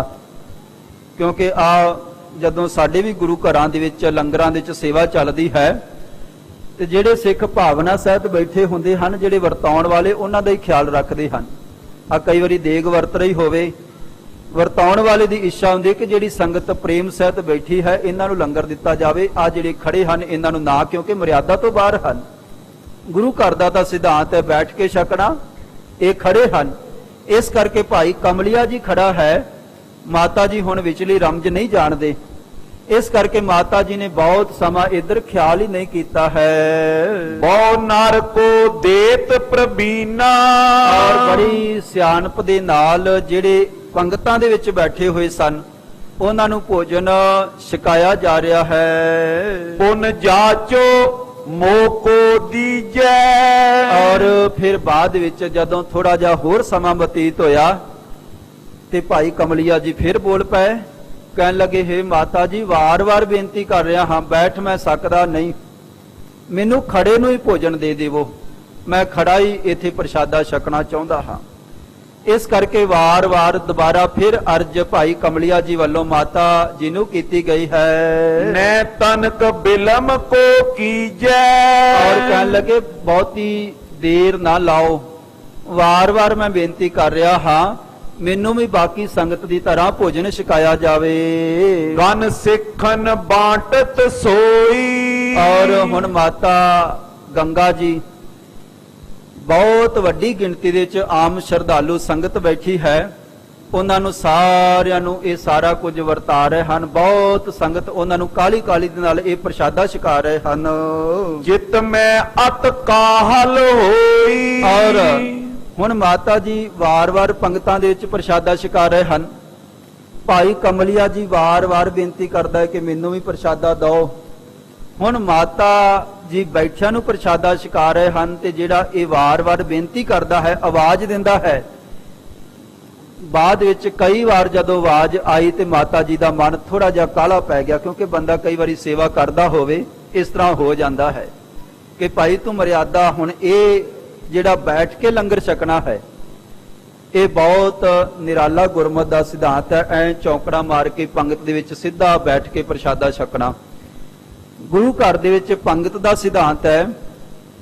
ਔਰ ਇੱਥੇ ਤਾਂ ਅਕਬਰ ਬਾਦਸ਼ਾਹ ਵਰਗੇ ਜੇ ਗੋਇੰਦਵਾਲ ਸਾਹਿਬ ਦੀ ਧਰਤੀ ਤੇ ਆਏ ਤੇ ਉਹਨਾਂ ਨੂੰ ਵੀ ਪਹਿਲੇ ਸੰਗਤ, ਪਹਿਲੇ ਪੰਗਤ ਪਾਛੇ ਸੰਗਤ, ਉਹਨਾਂ ਨੂੰ ਵੀ ਇਹੀ ਬਚਨ ਹੋਇਆ ਕਿ ਪਹਿਲਾਂ ਪੰਗਤ ਦੇ ਵਿੱਚ ਬੈਠ ਕੇ ਪ੍ਰਸ਼ਾਦਾ ਬਾਕੀ ਸੰਗਤ ਦੇ ਨਾਲ ਛਕੋ। ਇਸ ਤਰ੍ਹਾਂ ਚੌਂਕੜਾ ਲਾ ਕੇ ਕਈ ਵਾਰ ਆ ਦੇਖੋ ਗੁਰੂ ਘਰਾਂ ਦੇ ਵਿੱਚ ਵੀ ਜਾਂ ਆਪਣੇ ਘਰਾਂ ਦੇ ਵਿੱਚ ਜਦੋਂ ਭੋਗ ਪੈਂਦੇ ਹਨ, ਭੋਗ ਸੰਪੂਰਨ ਹੁੰਦੇ ਹਨ, ਅਸੀਂ ਵੀ ਘਰਾਂ ਦੇ ਵਿੱਚ ਸਮਾਗਮ ਕਰਦੇ ਹਾਂ, ਪਰ ਇਸ ਮਰਿਆਦਾ ਤੋਂ ਅਸੀਂ ਬਹੁਤ ਦੂਰ ਜਾ ਚੁੱਕੇ ਹਾਂ।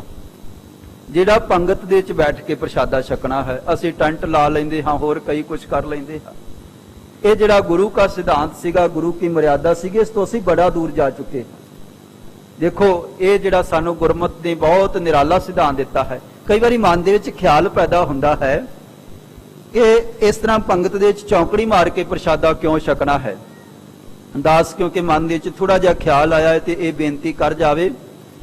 ਪਿਛਲੇ ਸਮੇਂ ਦੇ ਅੰਦਰ ਅਸੀਂ ਬੰਬੇ ਇੱਕ ਜਗ੍ਹਾ ਤੇ ਕਥਾ ਕਰਨ ਗਏ ਤੇ ਉੱਥੇ ਇੱਕ ਹਿੰਦੂ ਪਰਿਵਾਰ ਸੀਗਾ, ਡਾਕਟਰ। ਉਹ ਕਹਿਣ ਲੱਗਾ, ਭਾਈ ਸਾਹਿਬ ਅੱਜ ਸਾਡੀ ਇੱਛਾ ਹੈ ਕਿ ਸਾਡੇ ਘਰ ਦੇ ਵਿੱਚ ਪ੍ਰਸ਼ਾਦਾ ਛਕੋ। ਤੇ ਅਸੀਂ ਚਲੇ ਗਏ ਪ੍ਰਸ਼ਾਦਾ ਛਕਣ ਵਾਸਤੇ। ਰਾਤ ਦਾ ਵੇਲਾ ਸੀਗਾ। ਅਸੀਂ ਉਹਨਾਂ ਦੇ ਘਰ ਦੇ ਵਿੱਚ ਜਦੋਂ ਪ੍ਰਸ਼ਾਦਾ ਛਕਿਆ ਤੇ ਜਿਹੜੇ ਬਾਕੀ ਮੈਂਬਰ ਸਨ, ਉਹਨਾਂ ਦੇ ਬੱਚੇ, ਉਹਨਾਂ ਨੇ ਵੀ ਥੱਲੇ ਵਿਛਾਈ ਕਰਕੇ ਤੇ ਜਿਸ ਤਰ੍ਹਾਂ ਅਸੀਂ ਪੰਗਤ ਦੇ ਵਿੱਚ ਬੈਠ ਕੇ ਪ੍ਰਸ਼ਾਦਾ ਛਕਦੇ ਹਾਂ ਉਸੇ ਤਰ੍ਹਾਂ ਪ੍ਰਸ਼ਾਦਾ ਛਕਿਆ। ਦਾਸ ਨੂੰ ਵੇਖਣ ਲੱਗਿਆ ਥੋੜਾ ਜਿਹਾ ਅੰਦਾਜ਼ਾ ਲਾਇਆ ਕਿ ਲੱਗਦਾ ਹੈ ਕਿ ਰੋਜ਼ ਇਸ ਤਰ੍ਹਾਂ ਹੀ ਪ੍ਰਸ਼ਾਦਾ ਛਕਦੇ ਹੋਣਗੇ। ਫਿਰ ਪੁੱਛ ਲਿਆ ਕਿ ਭਾਈ ਤੁਸੀਂ ਟੇਬਲ ਲਾ ਕੇ ਜਾਂ ਕੁਰਸੀ ਲਾ ਕੇ ਪ੍ਰਸ਼ਾਦਾ ਨਹੀਂ ਛਕਦੇ, ਇਸ ਤਰ੍ਹਾਂ ਛਕਦੇ ਹੋ? ਉਹ ਕਹਿਣ ਲੱਗਾ, ਹਿੰਦੂ ਪਰਿਵਾਰ ਸੀਗਾ, ਡਾਕਟਰ ਸੀਗਾ, ਪੜ੍ਹਿਆ ਲਿਖਿਆ। ਉਹ ਕਹਿਣ ਲੱਗਾ ਕਿ ਬਾਬਾ ਜੀ ਅਸੀਂ ਸਾਰਾ ਪਰਿਵਾਰ ਇਸੇ ਤਰ੍ਹਾਂ ਹਰ ਰੋਜ਼ ਕਈ ਸਾਲਾਂ ਤੋਂ ਪ੍ਰਸ਼ਾਦਾ ਛਕਦੇ ਹਾਂ, ਇਸੇ ਤਰ੍ਹਾਂ। ਕਿਉਂਕਿ ਅਸਲ ਦੇ ਵਿੱਚ ਪ੍ਰਸ਼ਾਦਾ ਛਕਣ ਦੀ ਜਿਹੜੀ ਸਭ ਤੋਂ ਵਧੀਆ ਪੋਜੀਸ਼ਨ ਹੈ, ਸਭ ਤੋਂ ਵਧੀਆ ਜਿਹੜਾ ਤਰੀਕਾ ਹੈ ਉਹ ਇਹੀ ਹੈ, ਇਸ ਤਰ੍ਹਾਂ ਚੌਂਕੜੀ ਮਾਰ ਕੇ ਪ੍ਰਸ਼ਾਦਾ ਛਕਿਆ ਜਾਵੇ। ਚੌਂਕੜੀ ਮਾਰ ਕੇ ਭਾਵ ਇਹ ਹੈ ਕਿ ਜਿਹੜਾ ਗੁਰਮਤਿ ਦਾ ਸਿਧਾਂਤ ਹੈ, ਇੱਥੇ ਅੱਜ ਡਾਕਟਰ ਜਿਹੜੇ ਹਨ ਉਹ ਵੀ ਇਹਦੇ ਨਾਲ ਸਹਿਮਤੀ ਰੱਖਦੇ ਨੇ। ਵਾਕਈ ਇਹ ਸਭ ਤੋਂ ਵਧੀਆ ਤਰੀਕਾ ਹੈ ਕਿ ਚੌਂਕੜੀ ਮਾਰ ਕੇ ਇਸ ਤਰ੍ਹਾਂ ਪ੍ਰਸ਼ਾਦਾ ਛਕਿਆ ਜਾਵੇ। ਫਿਜ਼ੀਕਲ ਤੌਰ ਤੇ, ਸਰੀਰਕ ਤੌਰ ਤੇ ਵੀ ਸਭ ਤੋਂ ਵਧੀਆ ਹੈ। ਤਾਂ ਹੀ ਪਾਤਸ਼ਾਹ ਜੀ ਨੇ ਸਾਨੂੰ ਪੰਗਤ ਦਾ ਸਿਧਾਂਤ ਦਿੱਤਾ ਹੈ। ਤੇ ਸਾਰੀ ਸੰਗਤ ਨੂੰ ਬੇਨਤੀ ਹੈ, ਕੋਸ਼ਿਸ਼ ਕਰਿਆ ਕਰੋ ਕਿ ਜਦੋਂ ਅਸੀਂ ਕੋਈ ਸਮਾਗਮ ਕਰਦੇ ਹਾਂ, ਪੰਗਤਾਂ ਲਾ ਕੇ ਤੇ ਗੁਰੂ ਕੀ ਮਰਿਆਦਾ ਨੂੰ ਯਾਦ ਕਰਦਿਆਂ ਹੋਇਆਂ ਬੀਬੇ ਸਿੱਖ ਬਣ ਕੇ ਉਸੇ ਤਰ੍ਹਾਂ ਮਰਿਆਦਾ ਨਿਭਾਈਏ। ਇਹ ਸਾਡਾ ਫਰਜ਼ ਬਣਦਾ ਹੈ। ਹੁਣ ਤਾਂ ਮੁਆਫ ਕਰਿਓ, ਕਈ ਵਾਰੀ ਬਚਨ ਕਰਨਾ ਪੈਂਦਾ ਹੈ। ਗੁਰੂ ਘਰ ਦੇ ਵਿੱਚ ਵੀ ਟੇਬਲ ਲੱਗਣ ਲੱਗ ਗਏ ਹਨ, ਗੁਰੂ ਘਰਾਂ ਦੇ ਵਿੱਚ ਵੀ, ਲੰਗਰਾਂ ਦੇ ਵਿੱਚ। ਇਸ ਕਰਕੇ ਇਹ ਮਰਿਆਦਾ ਨੂੰ ਕਾਇਮ ਰੱਖਣਾ ਸਾਡਾ ਫਰਜ਼ ਬਣਦਾ ਹੈ। ਇਹ ਪੁਰਾਣੀ ਜਿਹੜੀ ਮਰਿਆਦਾ ਸਤਿਗੁਰਾਂ ਦੇ ਵੱਲੋਂ ਚਲਾਈ ਗਈ ਸੀਗੀ, ਇਹ ਪੰਗਤ ਨੂੰ ਬਰਕਰਾਰ ਰੱਖਣਾ ਇਹ ਸਾਡਾ ਫਰਜ਼ ਹੈ, ਇਹ ਕਮੇਟੀਆਂ ਦਾ ਫਰਜ਼ ਹੈ। ਸੋ ਮਾਤਾ ਗੰਗਾ ਜੀ ਉਹਨਾਂ ਨੂੰ ਪ੍ਰਸ਼ਾਦਾ ਛਕਾ ਰਹੇ ਹਨ, ਜਿਹੜੇ ਪੰਗਤ ਦੇ ਵਿੱਚ ਬੈਠੇ ਹੋਏ ਸਨ ਉਹਨਾਂ ਨੂੰ ਛਕਾ ਰਹੇ ਹਨ। ਇਹ ਭਾਈ ਕਮਲਿਆ ਜੀ ਖੜਾ ਹੈ, ਇਹਦੇ ਵੱਲ ਉਹਨਾਂ ਨੇ ਧਿਆਨ ਨਹੀਂ ਦਿੱਤਾ ਹੈ। ਔਰ ਬਹੁਤ ਲੰਬੇ ਸਮੇਂ ਵਾਸਤੇ ਜਦੋਂ ਇਹ ਖੜਾ ਰਿਹਾ, ਵਾਰ-ਵਾਰ ਇਸਨੇ ਜਦੋਂ ਆਵਾਜ਼ ਮਾਰੀ ਹੈ ਤੇ ਦੇਖੋ ਉਸ ਵੇਲੇ ਮਾਤਾ ਜੀ ਥੋੜੇ ਜਿਹੇ ਕਾਲੇ ਪੈ ਕੇ ਇਹ ਬਚਨ ਕੀਤਾ ਹੈ, ਬਚ ਬੋਲੀ ਐਦੀ ਜੈਸੇ। ਕਹਿਣ ਲੱਗੇ ਕਿ ਭਾਈ ਹੁਣ ਉਹ ਬਚਨ ਕੀਤਾ ਹੈ, ਕਹਿਣ ਲੱਗੇ ਕਿ ਭਾਈ ਇਸੇ ਤਰ੍ਹਾਂ ਅੱਜ ਇਸ ਤਰ੍ਹਾਂ ਅਸੀਂ ਖੜੇ ਹੋਏ ਹਾਂ, ਇਸੇ ਤਰ੍ਹਾਂ ਸਾਨੂੰ ਪ੍ਰਸ਼ਾਦਾ ਦਿੱਤਾ ਜਾਵੇ। ਮਾਤਾ ਜੀ ਹੁਣ ਥੋੜੇ ਜਿਹੇ ਕਾਲੇ ਪੈ ਗਏ ਹਨ।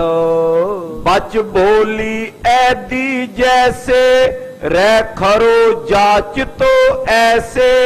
ਔਰ ਕਹਿਣ ਲੱਗੇ ਕਿ ਤੁਸੀਂ ਇਸੇ ਤਰ੍ਹਾਂ ਖੜੇ ਹੋ ਕੇ ਪ੍ਰਸ਼ਾਦਾ ਮੰਗ ਰਹੇ ਹੋ ਕਿ ਭਾਈ ਗੁਰਮਤਿ ਦਾ ਇਹ ਸਿਧਾਂਤ ਨਹੀਂ ਹੈ।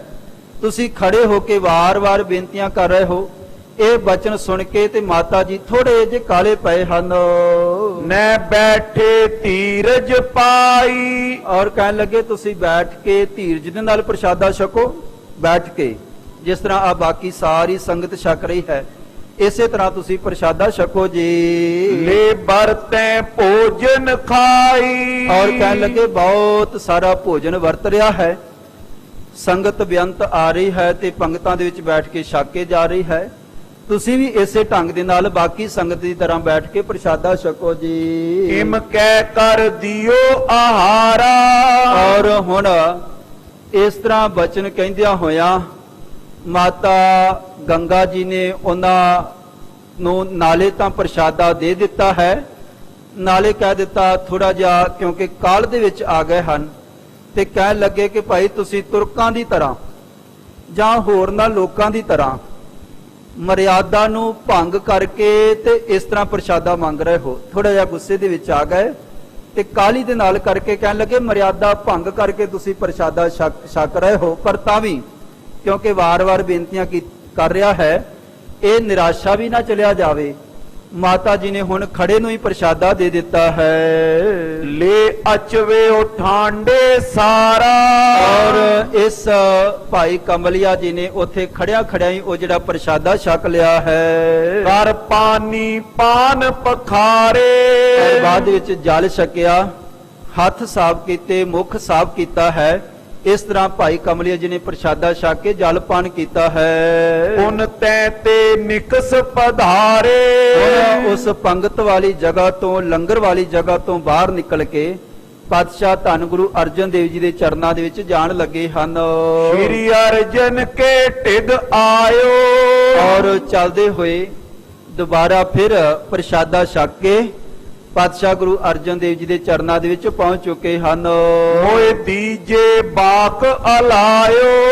ਔਰ ਕਹਿਣ ਲੱਗੇ ਕਿ ਭਾਈ ਸਤਿਗੁਰਾਂ ਦੇ ਚਰਨਾਂ ਦੇ ਵਿੱਚ ਬੇਨਤੀ ਕੀਤੀ ਹੈ, हे ਪਾਤਸ਼ਾਹ ਹੁਣ ਜਿਸ ਕਾਰਜ ਵਾਸਤੇ ਅਸੀਂ ਆਏ ਸੀਗੇ, ਜਲ ਪਾਨ ਅਸੀਂ ਛਕ ਲਿਆ ਹੈ, ਪ੍ਰਸ਼ਾਦਾ ਛਕ ਆਏ ਹਾਂ, ਤੇ ਜੋ ਬਾਬਾ ਸ਼੍ਰੀ ਚੰਦ ਜੀ ਨੇ 1000 ਰੁਪਇਆ ਤੇ ਇੱਕ ਘੋੜਾ ਜਿਹੜਾ ਅਸੀਂ ਤੁਹਾਨੂੰ ਬੇਨਤੀ ਕੀਤੀ ਸੀਗੀ ਉਹ ਸਾਨੂੰ ਦੇ ਦੇਵੋ ਜੀ। ਤਬ ਸਤਿਗੁਰ ਧਨ ਅਨਵਾਇਓ। ਸਤਿਗੁਰਾਂ ਨੇ ਆਪਣੇ ਇੱਕ ਸਿੱਖ ਨੂੰ ਬਚਨ ਕੀਤਾ ਹੈ ਤੇ ਸਿੱਖ ਸਤਿਗੁਰਾਂ ਦੀ ਆਗਿਆ ਮੰਨ ਕੇ ਗਿਆ ਹੈ। ਯੁੱਤ ਬਾਜੀ ਦਿਓ ਸੁਹਾਇਓ। ਇੱਕ ਬਹੁਤ ਸੁੰਦਰ ਜਿਹੜਾ ਚੰਚਲ ਬੜਾ ਤੇਜ ਘੋੜਾ ਲਿਆਂਦਾ ਗਿਆ ਤੇ ਜਿੰਨਾ ਉਹਨਾਂ ਨੇ ਮਾਇਆ ਕਹੀ ਸੀਗੀ 1000 ਰੁਪਇਆ ਉਹ ਲਿਆਂਦਾ ਗਿਆ ਹੈ। ਇਹਨਾਂ ਦੀ ਇੱਛਾ ਮੁਤਾਬਕ ਪਾਤਸ਼ਾਹ ਗੁਰੂ ਅਰਜਨ ਦੇਵ ਜੀ ਨੇ ਇਹ ਭੇਟਾ ਜਿਹੜੀ ਹੈ ਅਰਪਿਤ ਕੀਤੀ ਹੈ। ਨਿਜ ਸੇਵਕ ਸੰਗ ਰਲਾਇਓ। ਔਰ ਸਤਿਗੁਰਾਂ ਨੇ ਬਚਨ ਕੀਤਾ, ਇੱਕ ਆਪਣਾ ਜਿਹੜਾ ਸੇਵਕ ਹੈ ਉਹ ਭਾਈ ਕਮਲਿਆ ਜੀ ਦੇ ਨਾਲ ਤੋਰਿਆ ਹੈ। ਕਹਿਣ ਲੱਗੇ ਜਾਓ, ਇੱਕ ਤਾਂ ਇਹਨਾਂ ਦੇ ਕੋਲ ਘੋੜਾ ਹੈ, 1000 ਰੁਪਇਆ ਹੈ, ਤੁਸੀਂ ਨਾਲ ਜਾਵੋ ਤੇ ਜਿੱਥੇ ਬਾਬਾ ਸ਼੍ਰੀ ਚੰਦ ਜੀ ਬੈਠੇ ਹੋਏ ਹਨ ਉੱਥੇ ਛੱਡ ਕੇ ਆਓ। ਇਹ ਜਿਹੜੀ ਵਸਤੂ ਹੈ ਇਹ ਉੱਥੇ ਪਹੁੰਚਾ ਕੇ ਆਵੋ। ਹੁਣ ਪਾਤਸ਼ਾਹ ਗੁਰੂ ਅਰਜਨ ਦੇਵ ਜੀ ਨੇ ਆਪਣਾ ਇੱਕ ਸਿੱਖ ਜਿਹੜਾ ਹੈ ਉਹ ਭਾਈ ਕਮਲਿਆ ਜੀ ਦੇ ਨਾਲ ਭੇਜਿਆ ਹੈ। ਸੰਭਾਰ ਭਲੇ ਪਹੁੰਚਾਇਓ। ਕਹਿਣ ਲੱਗੇ ਬੜੇ ਧਿਆਨ ਦੇ ਨਾਲ, ਬੜੀ ਸੰਭਾਲ ਕਰਦਿਆਂ ਹੋਇਆਂ, ਬੜੇ ਸੁਚੇਤ ਹੋ ਕੇ ਇਹ ਜਿਹੜੀ ਭੇਟਾ ਹੈ ਇਹ ਸਤਿਕਾਰ ਸਹਿਤ ਬਾਬਾ ਸ਼੍ਰੀ ਚੰਦ ਜੀ ਦੇ ਕੋਲ ਲੈ ਕੇ ਜਾਣੀ ਹੈ। ਸ਼੍ਰੀ ਨਾਨਕ ਦੇਹੋਰੇ ਥਾਨਾ। ਔਰ ਕਹਿਣ ਲੱਗੇ ਜਿੱਥੇ ਪਾਤਸ਼ਾਹ ਧੰਨ ਗੁਰੂ ਨਾਨਕ ਸਾਹਿਬ ਜੀ ਦਾ ਦੇਹਰਾ ਸਥਾਨ ਬਣਿਆ ਹੋਇਆ ਹੈ ਉੱਥੇ ਬਾਬਾ ਸ਼੍ਰੀ ਚੰਦ ਜੀ ਨਿਵਾਸ ਕਰ ਰਹੇ ਹਨ। ਸ਼੍ਰੀ ਚੰਦ ਥਿਰੇ ਤਪਵਾਨਾ। ਔਰ ਬਹੁਤ ਵੱਡੀ ਤਪੱਸਿਆ ਕਰਨ ਵਾਲੇ, ਪਿਛਲੇ ਲੰਬੇ ਸਮੇਂ ਤੋਂ ਬਾਬਾ ਸ਼੍ਰੀ ਚੰਦ ਜੀ ਉਸ ਜਗ੍ਹਾ ਤੇ ਬੈਠੇ ਹਨ। ਭਾਈ ਕਮਲਿਆ ਜੀ ਦੇ ਨਾਲ ਸਿੱਖ ਤੋਰ ਕੇ ਤੇ ਕਹਿਣ ਲੱਗੇ ਇਹ ਧਨ ਤੇ ਘੋੜਾ ਉੱਥੇ ਛੱਡ ਕੇ ਆਵੋ ਜੀ। ਤਬ ਦਾਸਨ ਬਿਨੇ ਬਖਾਨੀ। ਔਰ ਫਿਰ ਹੁਣ ਇਹ ਗੁਰੂ ਕਾ ਸਿੱਖ ਤੇ ਭਾਈ ਕਮਲਿਆ ਜੀ ਸਹਿਬ ਪਾਤਸ਼ਾਹ ਗੁਰੂ ਅਰਜਨ ਦੇਵ ਜੀ ਦੇ ਚਰਨਾਂ ਦੇ ਵਿੱਚੋਂ ਆਗਿਆ ਪ੍ਰਾਪਤ ਕਰਕੇ ਹੁਣ ਬਾਬਾ ਸ਼੍ਰੀ ਚੰਦ ਜੀ ਵੱਲ ਗਏ ਹਨ ਤੇ ਜਾ ਕੇ ਬੇਨਤੀ ਕੀਤੀ ਹੈ, ਇਹ ਭੇਟ ਤੁਮਾਰੀ ਆਨੀ। ਇਹ ਬਾਬਾ ਸ਼੍ਰੀ ਚੰਦ ਜੀ ਅਸੀਂ ਪਾਤਸ਼ਾਹ ਗੁਰੂ ਅਰਜਨ ਦੇਵ ਜੀ ਦੇ ਕੋਲ ਗਏ ਸੀ ਤੇ ਜਿਸ ਤਰ੍ਹਾਂ ਤੁਸੀਂ ਹੁਕਮ ਕੀਤਾ ਸੀਗਾ ਕਿ ਇੰਨੀ ਭੇਟਾ ਤੇ ਇੱਕ ਘੋੜਾ, ਇਹ ਭਾਵਨਾ ਸਹਿਤ ਪਾਤਸ਼ਾਹ ਗੁਰੂ ਅਰਜਨ ਦੇਵ ਜੀ ਨੇ ਇਹ ਭੇਟਾ ਆਪ ਜੀ ਦੇ ਚਰਨਾਂ ਦੇ ਵਿੱਚ ਭੇਜੀ ਹੈ। ਸੁਨ ਹਰਖਤ ਹੋਏ ਪਰ ਬੀਨਾ। ਔਰ ਇਹ ਗੱਲ ਸੁਣ ਕੇ ਧੰਨ ਗੁਰੂ ਨਾਨਕ ਸਾਹਿਬ ਜੀ ਦੇ ਸੁਪੁੱਤਰ ਬਾਬਾ ਸ਼੍ਰੀ ਚੰਦ ਜੀ ਭੇਟਾ ਦੇਖ ਕੇ ਔਰ ਇੱਕ ਸੋਹਣਾ ਜਵਾਨ ਤੇਜ ਘੋੜਾ ਦੇਖ ਕੇ ਬਹੁਤ ਪ੍ਰਸੰਨ ਖੁਸ਼ ਹੋਏ ਹਨ। ਨਿਜ ਸੇਵਕ ਬੂਜਨ ਕੀਨਾ। ਔਰ ਭਾਈ ਕਮਲਿਆ ਜੀ ਨੂੰ ਆਪਣਾ ਜਿਹੜਾ ਸੇਵਕ ਸੀਗਾ ਉਹਨੂੰ ਕੋਲ ਸੱਦਿਆ ਹੈ ਤੇ ਬੜੇ ਪ੍ਰੇਮ ਸਹਿਤ ਇਹ ਸਾਰੀ ਵਾਰਤਾ ਪੁੱਛੀ ਹੈ ਕਿ ਭਾਈ ਕਿਵੇਂ ਕਿਵੇਂ ਤੁਸੀਂ ਉੱਥੇ ਪਹੁੰਚੇ ਹੋ। ਕਹੋ ਬਾਤ ਕਮਲਿਆ ਸਾਰੀ। ਔਰ ਫਿਰ ਭਾਈ ਕਮਲਿਆ ਜੀ ਨੇ ਸਾਰੀ ਜਿਹੜੀ ਗੱਲ ਹੈ ਕਿ ਕਿਵੇਂ ਮੈਂ ਉੱਥੇ ਪਹੁੰਚਿਆ, ਕਿਵੇਂ ਸਤਿਗੁਰਾਂ ਦੇ ਚਰਨਾਂ ਦੇ ਵਿੱਚ ਬੇਨਤੀ ਕੀਤੀ, ਸਾਰੀ ਵਾਰਤਾ ਪਾਤਸ਼ਾਹ ਗੁਰੂ ਅਰਜਨ ਦੇਵ ਜੀ ਨੂੰ ਸੁਣਾਈ ਹੈ। ਜਬ ਗੁਰ ਟਿਗ ਜਾਏ ਉਚਾਰੀ। ਕਹਿਣ ਲੱਗਾ, ਹੇ ਬਾਬਾ ਸ਼੍ਰੀ ਚੰਦ ਜੀ, ਜਿਹੜਾ ਤੁਹਾਡਾ ਹੁਕਮ ਸੀਗਾ ਇਸੇ ਤਰ੍ਹਾਂ ਜਾ ਕੇ ਮੈਂ ਪਾਤਸ਼ਾਹ ਗੁਰੂ ਅਰਜਨ ਦੇਵ ਜੀ ਦੇ ਚਰਨਾਂ ਦੇ ਵਿੱਚ ਕਹਿ ਦਿੱਤਾ, ਸੁਣਾ ਦਿੱਤਾ। ਔਰ ਉਹਨਾਂ ਨੇ ਬੜੇ ਭਾਵਨਾ ਦੇ ਨਾਲ ਇਹ ਬਚਨ ਸੁਣੇ ਸਨ। ਤਬ ਹਰਖ ਕੇ ਰਿਸ ਉਰ ਛਾਈ। ਔਰ ਕਹਿਣ ਲੱਗੇ ਉਹਨਾਂ ਦੇ ਮਨ ਦੇ ਵਿੱਚ ਕੋਈ ਬਹੁਤੀ ਖੁਸ਼ੀ ਤੇ ਜਾਂ ਗਮੀ ਨਹੀਂ ਹੋਈ, ਕਿਉਂਕਿ ਬਾਬਾ ਸ਼੍ਰੀ ਚੰਦ ਜੀ ਇਹੀ ਪੁੱਛਣਾ ਚਾਹੁੰਦੇ ਸਨ ਕਿ ਜਦੋਂ ਤੁਸੀਂ ਜਾ ਕੇ ਇਹ ਭੇਟਾ ਮੰਗੀ ਹੈ ਤੇ ਬਾਬਾ ਸ਼੍ਰੀ ਚੰਦ ਜੀ ਪੁੱਛ ਰਹੇ ਹਨ ਕਿ ਗੁਰੂ ਅਰਜਨ ਦੇਵ ਜੀ ਕਿਤੇ ਨਿਰਾਸ਼ ਨਹੀਂ ਹੋਏ, ਕਿਉਂਕਿ ਕਈ ਵਾਰੀ ਜਦੋਂ ਅਸੀਂ ਲੋੜ ਤੋਂ ਵੱਧ ਕੋਈ ਚੀਜ਼ ਮੰਗਦੇ ਹਾਂ ਤੇ ਦੇਣ ਵਾਲਾ ਕਈ ਵਾਰੀ ਥੋੜਾ ਜਿਹਾ ਇਸ ਤਰ੍ਹਾਂ ਕਰਦਾ ਹੈ।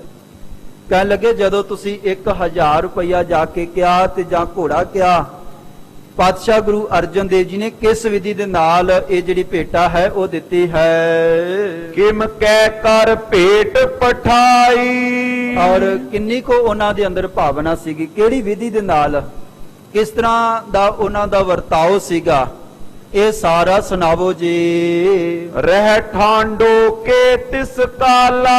ਔਰ ਇੱਕ ਵਚਨ ਹੋਰ ਕੀਤਾ, ਕਹਿਣ ਲੱਗੇ ਅਸੀਂ ਤੁਹਾਨੂੰ ਕਿਹਾ ਸੀਗਾ ਕਿ ਉੱਥੇ ਜਾ ਕੇ ਬੈਠਣਾ ਨਹੀਂ, ਇਹ ਤੁਹਾਨੂੰ ਇੱਥੋਂ ਕਹਿ ਕੇ ਭੇਜਿਆ ਗਿਆ ਸੀਗਾ, ਤੁਸੀਂ ਉੱਥੇ ਜਾ ਕੇ ਬੈਠੇ ਤਾਂ ਨਹੀਂ, ਖੜੇ ਰਹੇ ਸੀਗੇ, ਸਾਡਾ ਵਚਨ ਮੰਨਿਆ ਹੈ ਕਿ ਨਹੀਂ ਮੰਨਿਆ। ਇਸ ਤਰ੍ਹਾਂ ਬਾਬਾ ਸ਼੍ਰੀ ਚੰਦ ਜੀ ਨੇ ਭਾਈ ਕਮਲਿਆ ਜੀ ਤੋਂ ਸਾਰੀ ਗੱਲ ਇਹ ਪੁੱਛੀ ਹੈ। ਕਿਮ ਬੋਲੇ ਬਾਕ ਰਸਾਲਾ। ਔਰ ਕਹਿਣ ਲੱਗੇ ਕਿਸ ਢੰਗ ਦੇ ਨਾਲ ਸਹਿਬ ਪਾਤਸ਼ਾਹ ਗੁਰੂ ਅਰਜਨ ਦੇਵ ਜੀ ਦੇ ਚਰਨਾਂ ਦੇ ਜਾ ਕੇ ਬੇਨਤੀ ਕੀਤੀ ਸੀਗੀ ਤੇ ਪਾਤਸ਼ਾਹ ਜੀ ਨੇ ਕਿਹੋ ਜਿਹੇ ਬਚਨ ਕਰਦਿਆਂ ਹੋਇਆ ਇਹ ਸਾਰੀ ਭੇਟਾ ਤੁਹਾਨੂੰ ਦਿੱਤੀ ਹੈ। ਇੱਕ ਇੱਕ ਗੱਲ ਜਿਹੜੀ ਹੈ ਉਹ ਸਾਨੂੰ ਸੁਣਾਵੋ ਜੀ। ਗੁਰਦਾਸ ਕਮਲਿਆ ਦੋ। ਔਰ ਹੁਣ ਭਾਈ ਕਮਲਿਆ ਜੀ ਔਰ ਗੁਰੂ ਦਾ ਦਾਸ, ਕਹਿਣ ਤੋਂ ਭਾਵ ਕਿ ਜਿਹੜਾ ਪਾਤਸ਼ਾਹ ਗੁਰੂ ਅਰਜਨ ਦੇਵ ਜੀ ਨੇ ਆਪਣਾ ਇੱਕ ਸੇਵਕ ਨਾਲ ਭੇਜਿਆ ਸੀਗਾ ਕਿ ਭਾਈ ਛੱਡ ਕੇ ਆਓ, ਇਹ ਦੋਨੋਂ ਸਿੱਖ ਪਾਤਸ਼ਾਹ ਗੁਰੂ ਅਰਜਨ ਦੇਵ ਜੀ ਦਾ ਸਿੱਖ ਤੇ ਬਾਬਾ ਸ਼੍ਰੀ ਚੰਦ ਜੀ ਦਾ ਜਿਹੜਾ ਇੱਕ ਸੇਵਕ ਸੀਗਾ, ਇਹ ਦੋਨੋਂ ਬਾਬਾ ਸ਼੍ਰੀ ਚੰਦ ਜੀ ਦੇ ਅੱਗੇ ਖੜੇ ਹਨ। ਹੋਏ ਠਾਂਡੇ ਆਗੇ ਸੋ। ਬਹੁਤ ਲੰਬਾ ਸਮਾਂ ਖੜ ਕੇ ਇਹਨਾਂ ਨੇ ਇਹ ਸਾਰੀ ਜਿਹੜੀ ਵਾਰਤਾ ਹੈ ਉਹ ਸੁਣਾਈ ਹੈ। ਬਿਰਤਾਂਤ ਪਇਓ ਜੋ ਬਤਾਵਾ। ਜੋ ਬਿਰਤਾਂਤ ਹੋਇਆ ਹੈ, ਕਹਿਣ ਤੋਂ ਭਾਵ ਕਿ ਜੋ ਜੋ ਸ੍ਰੀ ਅੰਮ੍ਰਿਤਸਰ ਸਾਹਿਬ ਜੀ ਦੀ ਧਰਤੀ ਤੇ ਵਾਪਰਿਆ ਹੈ, ਕਿਵੇਂ ਅਸੀਂ ਉੱਥੇ ਗਏ, ਕਿਵੇਂ ਸਤਿਗੁਰਾਂ ਨੇ ਸਾਡਾ ਸਤਿਕਾਰ ਕੀਤਾ ਤੇ ਕਿਵੇਂ ਪ੍ਰਸ਼ਾਦਾ ਛਕਿਆ, ਇੱਕ ਇੱਕ ਜਿਹੜੀ ਗੱਲ ਹੈ ਉਹ ਸੁਣਾ ਦਿੱਤੀ ਹੈ। ਮੈਂ ਜਾਏ ਸੋ ਬਾਤ ਸੁਨਾਵਾ। ਔਰ ਕਹਿਣ ਲੱਗੇ ਇਸ ਢੰਗ ਦੇ ਨਾਲ ਸਾਰੀ ਗੱਲ ਜਾ ਕੇ, ਹੇ ਬਾਬਾ ਸ਼੍ਰੀ ਚੰਦ ਜੀ, ਜਿਸ ਤਰ੍ਹਾਂ ਤੁਸੀਂ ਕਿਹਾ ਸੀਗਾ ਕਿ ਇਸ ਵਾਰੀ 500 ਨਹੀਂ 1000 ਰੁਪਇਆ ਲੈ ਕੇ ਆਉਣਾ ਹੈ ਔਰ ਇੱਕ ਘੋੜਾ ਲੈ ਕੇ ਆਉਣਾ ਹੈ, ਇਹ ਸਾਰੀ ਜਿਹੜੀ ਤੁਹਾਡੀ ਇੱਛਾ ਸੀਗੀ ਇਹ ਪਾਤਸ਼ਾਹ ਗੁਰੂ ਅਰਜਨ ਦੇਵ ਜੀ ਨੂੰ ਦੱਸ ਦਿੱਤੀ ਸੀਗੀ। ਨੈ ਛੋਬ ਗੁਰੂ ਉਰ ਹੋਵਾ। ਔਰ ਪਾਤਸ਼ਾਹ ਗੁਰੂ ਅਰਜਨ ਦੇਵ ਜੀ ਇਹ ਸੁਣ ਕੇ ਤੇ ਨਿਰਾਸ਼ ਨਹੀਂ ਹੋਏ, ਕਹਿਣ ਤੋਂ ਭਾਵ ਉਹ ਕਾਲੇ ਨਹੀਂ ਪਏ। ਉਹਨਾਂ ਨੇ ਇੱਕ ਵਾਰੀ ਵੀ ਨਹੀਂ ਕਿਹਾ ਕਿ ਇਹ ਭੇਟਾ ਜ਼ਿਆਦਾ ਹੈ ਜਾਂ ਘੋੜਾ ਤੁਸੀਂ ਕੀ ਕਰਨਾ ਹੈ, ਇਸ ਤਰ੍ਹਾਂ ਦੇ ਬਚਨ ਉਹਨਾਂ ਨੇ ਨਹੀਂ ਕੀਤੇ। ਉਹਨਾਂ ਦੀ ਅਵਸਥਾ ਇੱਕੋ ਜੀ ਸੀਗੀ, ਉਸੇ ਤਰ੍ਹਾਂ ਬੈਠੇ ਹੋਏ ਬੜੇ ਪ੍ਰੇਮ ਸਹਿਤ ਉਹਨਾਂ ਨੇ ਬਚਨ ਸੁਣਿਆ ਹੈ, ਇਹ ਭੇਟਾ ਦਿੱਤੀ ਹੈ। ਸਮ ਪੂਰਬ ਕੇ ਮੁਖ ਜੋਵਾ। ਔਰ ਕਹਿਣ ਲੱਗੇ ਜਿਸ ਤਰ੍ਹਾਂ ਦਾ ਉਹਨਾਂ ਦਾ ਮੁਖੜਾ ਪਹਿਲਾਂ ਸੀਗਾ, ਕਿਉਂਕਿ ਪ੍ਰਸੰਨਤਾ ਦੇ ਨਾਲ ਬਾਕੀ ਸੰਗਤਾਂ ਦੇ ਬਚਨ ਸੁਣ ਰਹੇ ਸਨ, ਉਹਨਾਂ ਨੂੰ ਦਰਸ਼ਨ ਦੀਦਾਰੇ ਦੇ ਰਹੇ ਹਨ। ਜਿਸ ਤਰ੍ਹਾਂ ਦਰਬਾਰ ਦੇ ਵਿੱਚ ਪਹਿਲਾਂ ਬੈਠੇ ਸਨ, ਜਦੋਂ ਅਸੀਂ ਜਾ ਕੇ 500 ਦੀ ਜਗ੍ਹਾ 1000 ਰੁਪਇਆ ਕਿਹਾ ਤੇ ਇੱਕ ਘੋੜਾ ਕਿਹਾ, ਸਤਿਗੁਰੂ ਜੀ ਨਿਰਾਸ਼ ਨਹੀਂ ਹੋਏ। ਗਰੀਬ ਨਿਵਾਜ ਨੇ ਕੋਈ ਗਲਤ ਬਚਨ ਨਹੀਂ ਕੀਤਾ ਹੈ। ਉਸੇ ਅਵਸਥਾ ਦੇ ਵਿੱਚ ਜਿਹੋ ਜੀ ਅਵਸਥਾ ਪਹਿਲਾਂ ਸੀਗੀ ਹੁਣ ਵੀ ਉਸੇ ਤਰ੍ਹਾਂ ਦੀ ਰਹੀ ਹੈ, ਤੇ ਉਸੇ ਅਵਸਥਾ ਦੇ ਵਿੱਚ ਹੀ ਉਹਨਾਂ ਨੇ ਭਾਵਨਾ ਸਹਿਤ ਇਹ ਤੁਹਾਡੀ ਇੱਛਾ ਦੇ ਮੁਤਾਬਕ ਦਾਨ ਦਿੱਤਾ ਹੈ। ਮੁਝ ਭੇਜਿਓ ਦੇਗ ਸਥਾਨੇ। ਔਰ ਕਹਿਣ ਲੱਗੇ ਦੂਜਾ ਬਚਨ ਇਹ ਹੈ ਕਿ ਫਿਰ ਪਾਤਸ਼ਾਹ ਗੁਰੂ ਅਰਜਨ ਦੇਵ ਜੀ ਨੇ ਜਦੋਂ ਤੁਹਾਡੀ ਸਾਰੀ ਗੱਲ ਸੁਣੀ, ਬਚਨ ਕੀਤਾ ਕਿ ਅਸੀਂ ਤੁਹਾਨੂੰ ਇਤਨੀ ਹੀ ਭੇਟਾ ਦੇਵਾਂਗੇ। ਠੀਕ ਹੈ, ਜੋ ਬਾਬਾ ਸ਼੍ਰੀ ਚੰਦ ਜੀ ਨੇ ਬਚਨ ਕੀਤਾ ਇੰਨੀ ਭੇਟਾ ਦੇਵਾਂਗੇ, ਪਰ ਪਹਿਲਾਂ ਗੁਰੂ ਘਰ ਦੀ ਇਹ ਮਰਿਆਦਾ ਹੈ, ਜਾਓ ਲੰਗਰ ਦੇ ਵਿੱਚੋਂ ਪ੍ਰਸ਼ਾਦਾ ਛਕ ਕੇ ਆਓ। ਇਹ ਸਾਨੂੰ ਪਾਤਸ਼ਾਹ ਗੁਰੂ ਅਰਜਨ ਦੇਵ ਜੀ ਨੇ ਹੁਕਮ ਕੀਤਾ ਸੀਗਾ।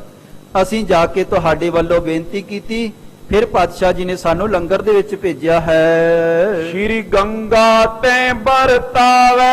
ਔਰ ਉੱਥੇ ਮਾਤਾ ਗੰਗਾ ਜੀ ਬੜੀ ਭਾਵਨਾ ਸਹਿਤ ਗੁਰੂ ਕਾ ਜਿਹੜਾ ਲੰਗਰ ਹੈ ਉਹ ਵਰਤਾ ਰਹੇ ਹਨ। ਬੜੇ ਪ੍ਰੇਮ ਸਹਿਤ ਜਿੰਨੀ ਵੀ ਸੰਗਤ ਆ ਰਹੀ ਹੈ ਉਹਨਾਂ ਨੂੰ ਉਹ ਸਾਰਿਆਂ ਨੂੰ ਪ੍ਰਸ਼ਾਦਾ ਛਕਾ ਰਹੇ ਸਨ। ਸਿੱਖ ਪੁੰਜ ਅਸਨ ਲੇਖਾਵੇ। ਔਰ ਸਾਰੇ ਸਿੱਖ ਬਾਕੀ ਜਿਹੜੇ ਸਨ ਭਾਵਨਾ ਦੇ ਨਾਲ ਉਹਨਾਂ ਤੋਂ ਪ੍ਰਸ਼ਾਦਾ ਲੈ ਕੇ ਤੇ ਥੱਲੇ ਪੁੰਜੇ ਬੈਠ ਕੇ ਮੈਦਾਨ ਦੇ ਵਿੱਚ ਪੰਗਤਾਂ ਦੇ ਵਿੱਚ ਬੈਠ ਕੇ ਸਾਰੇ ਪ੍ਰਸ਼ਾਦਾ ਛਕ ਰਹੇ ਸਨ। ਜਿੰਨੀ ਉੱਥੇ ਬਾਕੀ ਸੰਗਤ ਸੀਗੀ ਉਹ ਸਾਰੇ ਜਿਸ ਤਰ੍ਹਾਂ ਗੁਰੂ ਦਾ ਸਿਧਾਂਤ ਹੈ ਉਸ ਸਿਧਾਂਤ ਦੇ ਮੁਤਾਬਕ ਮਰਿਆਦਾ ਦੇ ਮੁਤਾਬਕ ਇਹ ਸਾਰਾ ਸੇਵਾ ਜਿਹੜੀ ਹੈ ਉਹ ਕੀਤੀ ਜਾ ਰਹੀ ਹੈ। ਸੰਗਤ ਪ੍ਰਸ਼ਾਦਾ ਛਕ ਰਹੀ ਹੈ। ਸਮਾਂ ਸਮਾਪਤ ਹੈ। ਇਸ ਤੋਂ ਜਿਹੜਾ ਅਗਲੇਰਾ ਪ੍ਰਸੰਗ ਹੈ ਉਹ ਆਪ ਜੀ ਕੱਲ ਦੇ ਦੀਵਾਨਾਂ ਦੇ ਵਿੱਚ ਸਰਵਣ ਕਰੋਗੇ ਕਿ ਹੁਣ ਇਹ ਕਿਸ ਤਰ੍ਹਾਂ ਗੁਰੂ ਕਾ ਸਿੱਖ ਇਹ ਬਾਬਾ ਸ਼੍ਰੀ ਚੰਦ ਜੀ ਦਾ ਜਿਹੜਾ ਸੇਵਕ ਹੈ ਇਹ ਦੱਸ ਰਿਹਾ ਹੈ ਕਿ ਮਾਤਾ ਗੰਗਾ ਜੀ ਨੇ ਲੰਗਰ ਦੇ ਵਿੱਚ ਸਾਨੂੰ ਇਸ ਤਰ੍ਹਾਂ ਬਚਨ ਕਿਹਾ ਹੈ। ਉਹ ਬਚਨ ਸੁਣ ਕੇ ਤੇ ਬਾਬਾ ਸ਼੍ਰੀ ਚੰਦ ਜੀ ਵੀ ਥੋੜਾ ਜਾਂ ਕਾਲ ਦੇ ਵਿੱਚ ਆ ਕੇ ਤੇ ਇੱਕ ਬੜਾ ਸਖਤ ਬਚਨ ਕਰ ਦਿੱਤਾ ਹੈ। ਉਹ ਜਿਹੜਾ ਇਤਿਹਾਸ ਹੈ ਉਹ ਆਪ ਜੀ ਅਗਲੇਰੇ ਦੀਵਾਨਾਂ ਦੇ ਵਿੱਚ ਸਰਵਣ ਕਰੋਗੇ। ਸਤਿਗੁਰੂ ਜੀ ਰਹਿਮਤ ਕਰਨ ਇਸੇ ਤਰ੍ਹਾਂ ਬੈਠ ਕੇ ਅਸੀਂ ਗੁਰ ਇਤਿਹਾਸ ਦੀ ਕਥਾ ਵਿਚਾਰ ਸਰਵਣ ਕਰਕੇ ਤੇ ਜੀਵਨ ਸਫਲ ਕਰੀਏ। ਸਮੂਹ ਸੰਗਤ ਨੂੰ ਇੱਕ ਬੇਨਤੀ ਹੈ ਕਿ ਠੀਕ ਹੈ ਅਸੀਂ ਭਾਵਨਾ ਸਹਿਤ ਇਹ ਇਤਿਹਾਸ ਸਰਵਣ ਕਰਦੇ ਹਾਂ, ਪਰ ਸਾਡੇ ਇੱਥੇ ਬੈਠਣ ਦਾ ਮਕਸਦ ਇਹ ਹੈ ਕਿ ਗੁਰ ਇਤਿਹਾਸ ਦੇ ਵਿੱਚੋਂ ਜਿਹੜੇ ਸਾਨੂੰ ਸਿਧਾਂਤ ਮਿਲ ਰਹੇ ਹਨ, ਜਿਹੜੀ ਸਾਨੂੰ ਮਰਿਆਦਾ ਮਿਲ ਰਹੀ ਹੈ, ਉਸ ਮਰਿਆਦਾ ਨੂੰ ਅਸੀਂ ਵੀ ਧਾਰਨ ਕਰਨਾ ਹੈ। ਇੱਕ ਤਾਂ ਜਿਹੜਾ ਅੱਜ ਅਸੀਂ ਪ੍ਰਸੰਗ ਸਰਵਣ ਕੀਤਾ ਹੈ ਇਹਦੇ ਵਿੱਚੋਂ ਸਾਨੂੰ ਇਹ ਬਚਨ ਮਿਲਿਆ ਹੈ ਕਿ ਜੇ ਗੁਰੂ ਕੇ ਮਹਿਲ ਆਪ ਲੰਗਰ ਦੇ ਵਿੱਚ ਸੇਵਾ ਕਰਦੇ ਸਨ ਤੇ ਸਾਨੂੰ ਵੀ ਆਪ ਕਰਨੀ ਚਾਹੀਦੀ ਹੈ। ਗੁਰੂ ਘਰ ਦੇ ਜਿਹੜੇ ਲੰਗਰ ਹਨ ਉਹ ਆਪ ਤਿਆਰ ਕਰਨੇ ਚਾਹੀਦੇ ਹਨ ਔਰ ਬੜੇ ਪ੍ਰੇਮ ਸਹਿਤ ਪੰਗਤਾਂ ਦੇ ਵਿੱਚ ਬੈਠ ਕੇ ਸਾਨੂੰ ਜਿਹੜਾ ਹੈ ਉਹ ਪ੍ਰਸ਼ਾਦਾ ਛਕਣਾ ਚਾਹੀਦਾ ਹੈ। ਇਹ ਦੇਖੋ ਇਹ ਮਰਿਆਦਾ ਹੈ। ਇਹ ਇਤਿਹਾਸ ਦੇ ਵਿੱਚੋਂ ਅਸੀਂ ਇਤਿਹਾਸ ਸਰਵਣ ਕਰਕੇ ਤੇ ਇਸ ਚੀਜ਼ ਨੂੰ ਆਪਣੇ ਅੰਦਰ ਧਾਰਨ ਕਰਨਾ ਹੈ ਤਾਂ ਸਾਡੇ ਇੱਥੇ ਬੈਠਣ ਦਾ ਜੋ ਇਹ ਸਾਡਾ ਬਿਤਾਇਆ ਹੋਇਆ ਸਮਾਂ ਤਾਂ ਸਫਲ ਹੈ। ਇਹ ਸਮੂਹ ਸੰਗਤ ਨੂੰ ਬੇਨਤੀ ਹੈ ਸਤਿਗੁਰੂ ਜੀ ਰਹਿਮਤ ਕਰਨ ਇਹ ਸਾਰੇ ਬਚਨ ਸਾਡੇ ਹਿਰਦੇ ਦੇ ਵਿੱਚ ਵਸਣ, ਸਾਡਾ ਜੀਵਨ ਸਫਲ ਹੋਵੇ। ਆਖੀਰ ਦੇ ਵਿੱਚ ਆਓ ਵਾਹਿਗੁਰੂ ਦਾ ਜਾਪ ਕਰੀਏ ਕੁਝ ਕੁ ਮਿੰਟ। ਵਾਹਿਗੁਰੂ ਵਾਹਿਗੁਰੂ ਵਾਹਿਗੁਰੂ।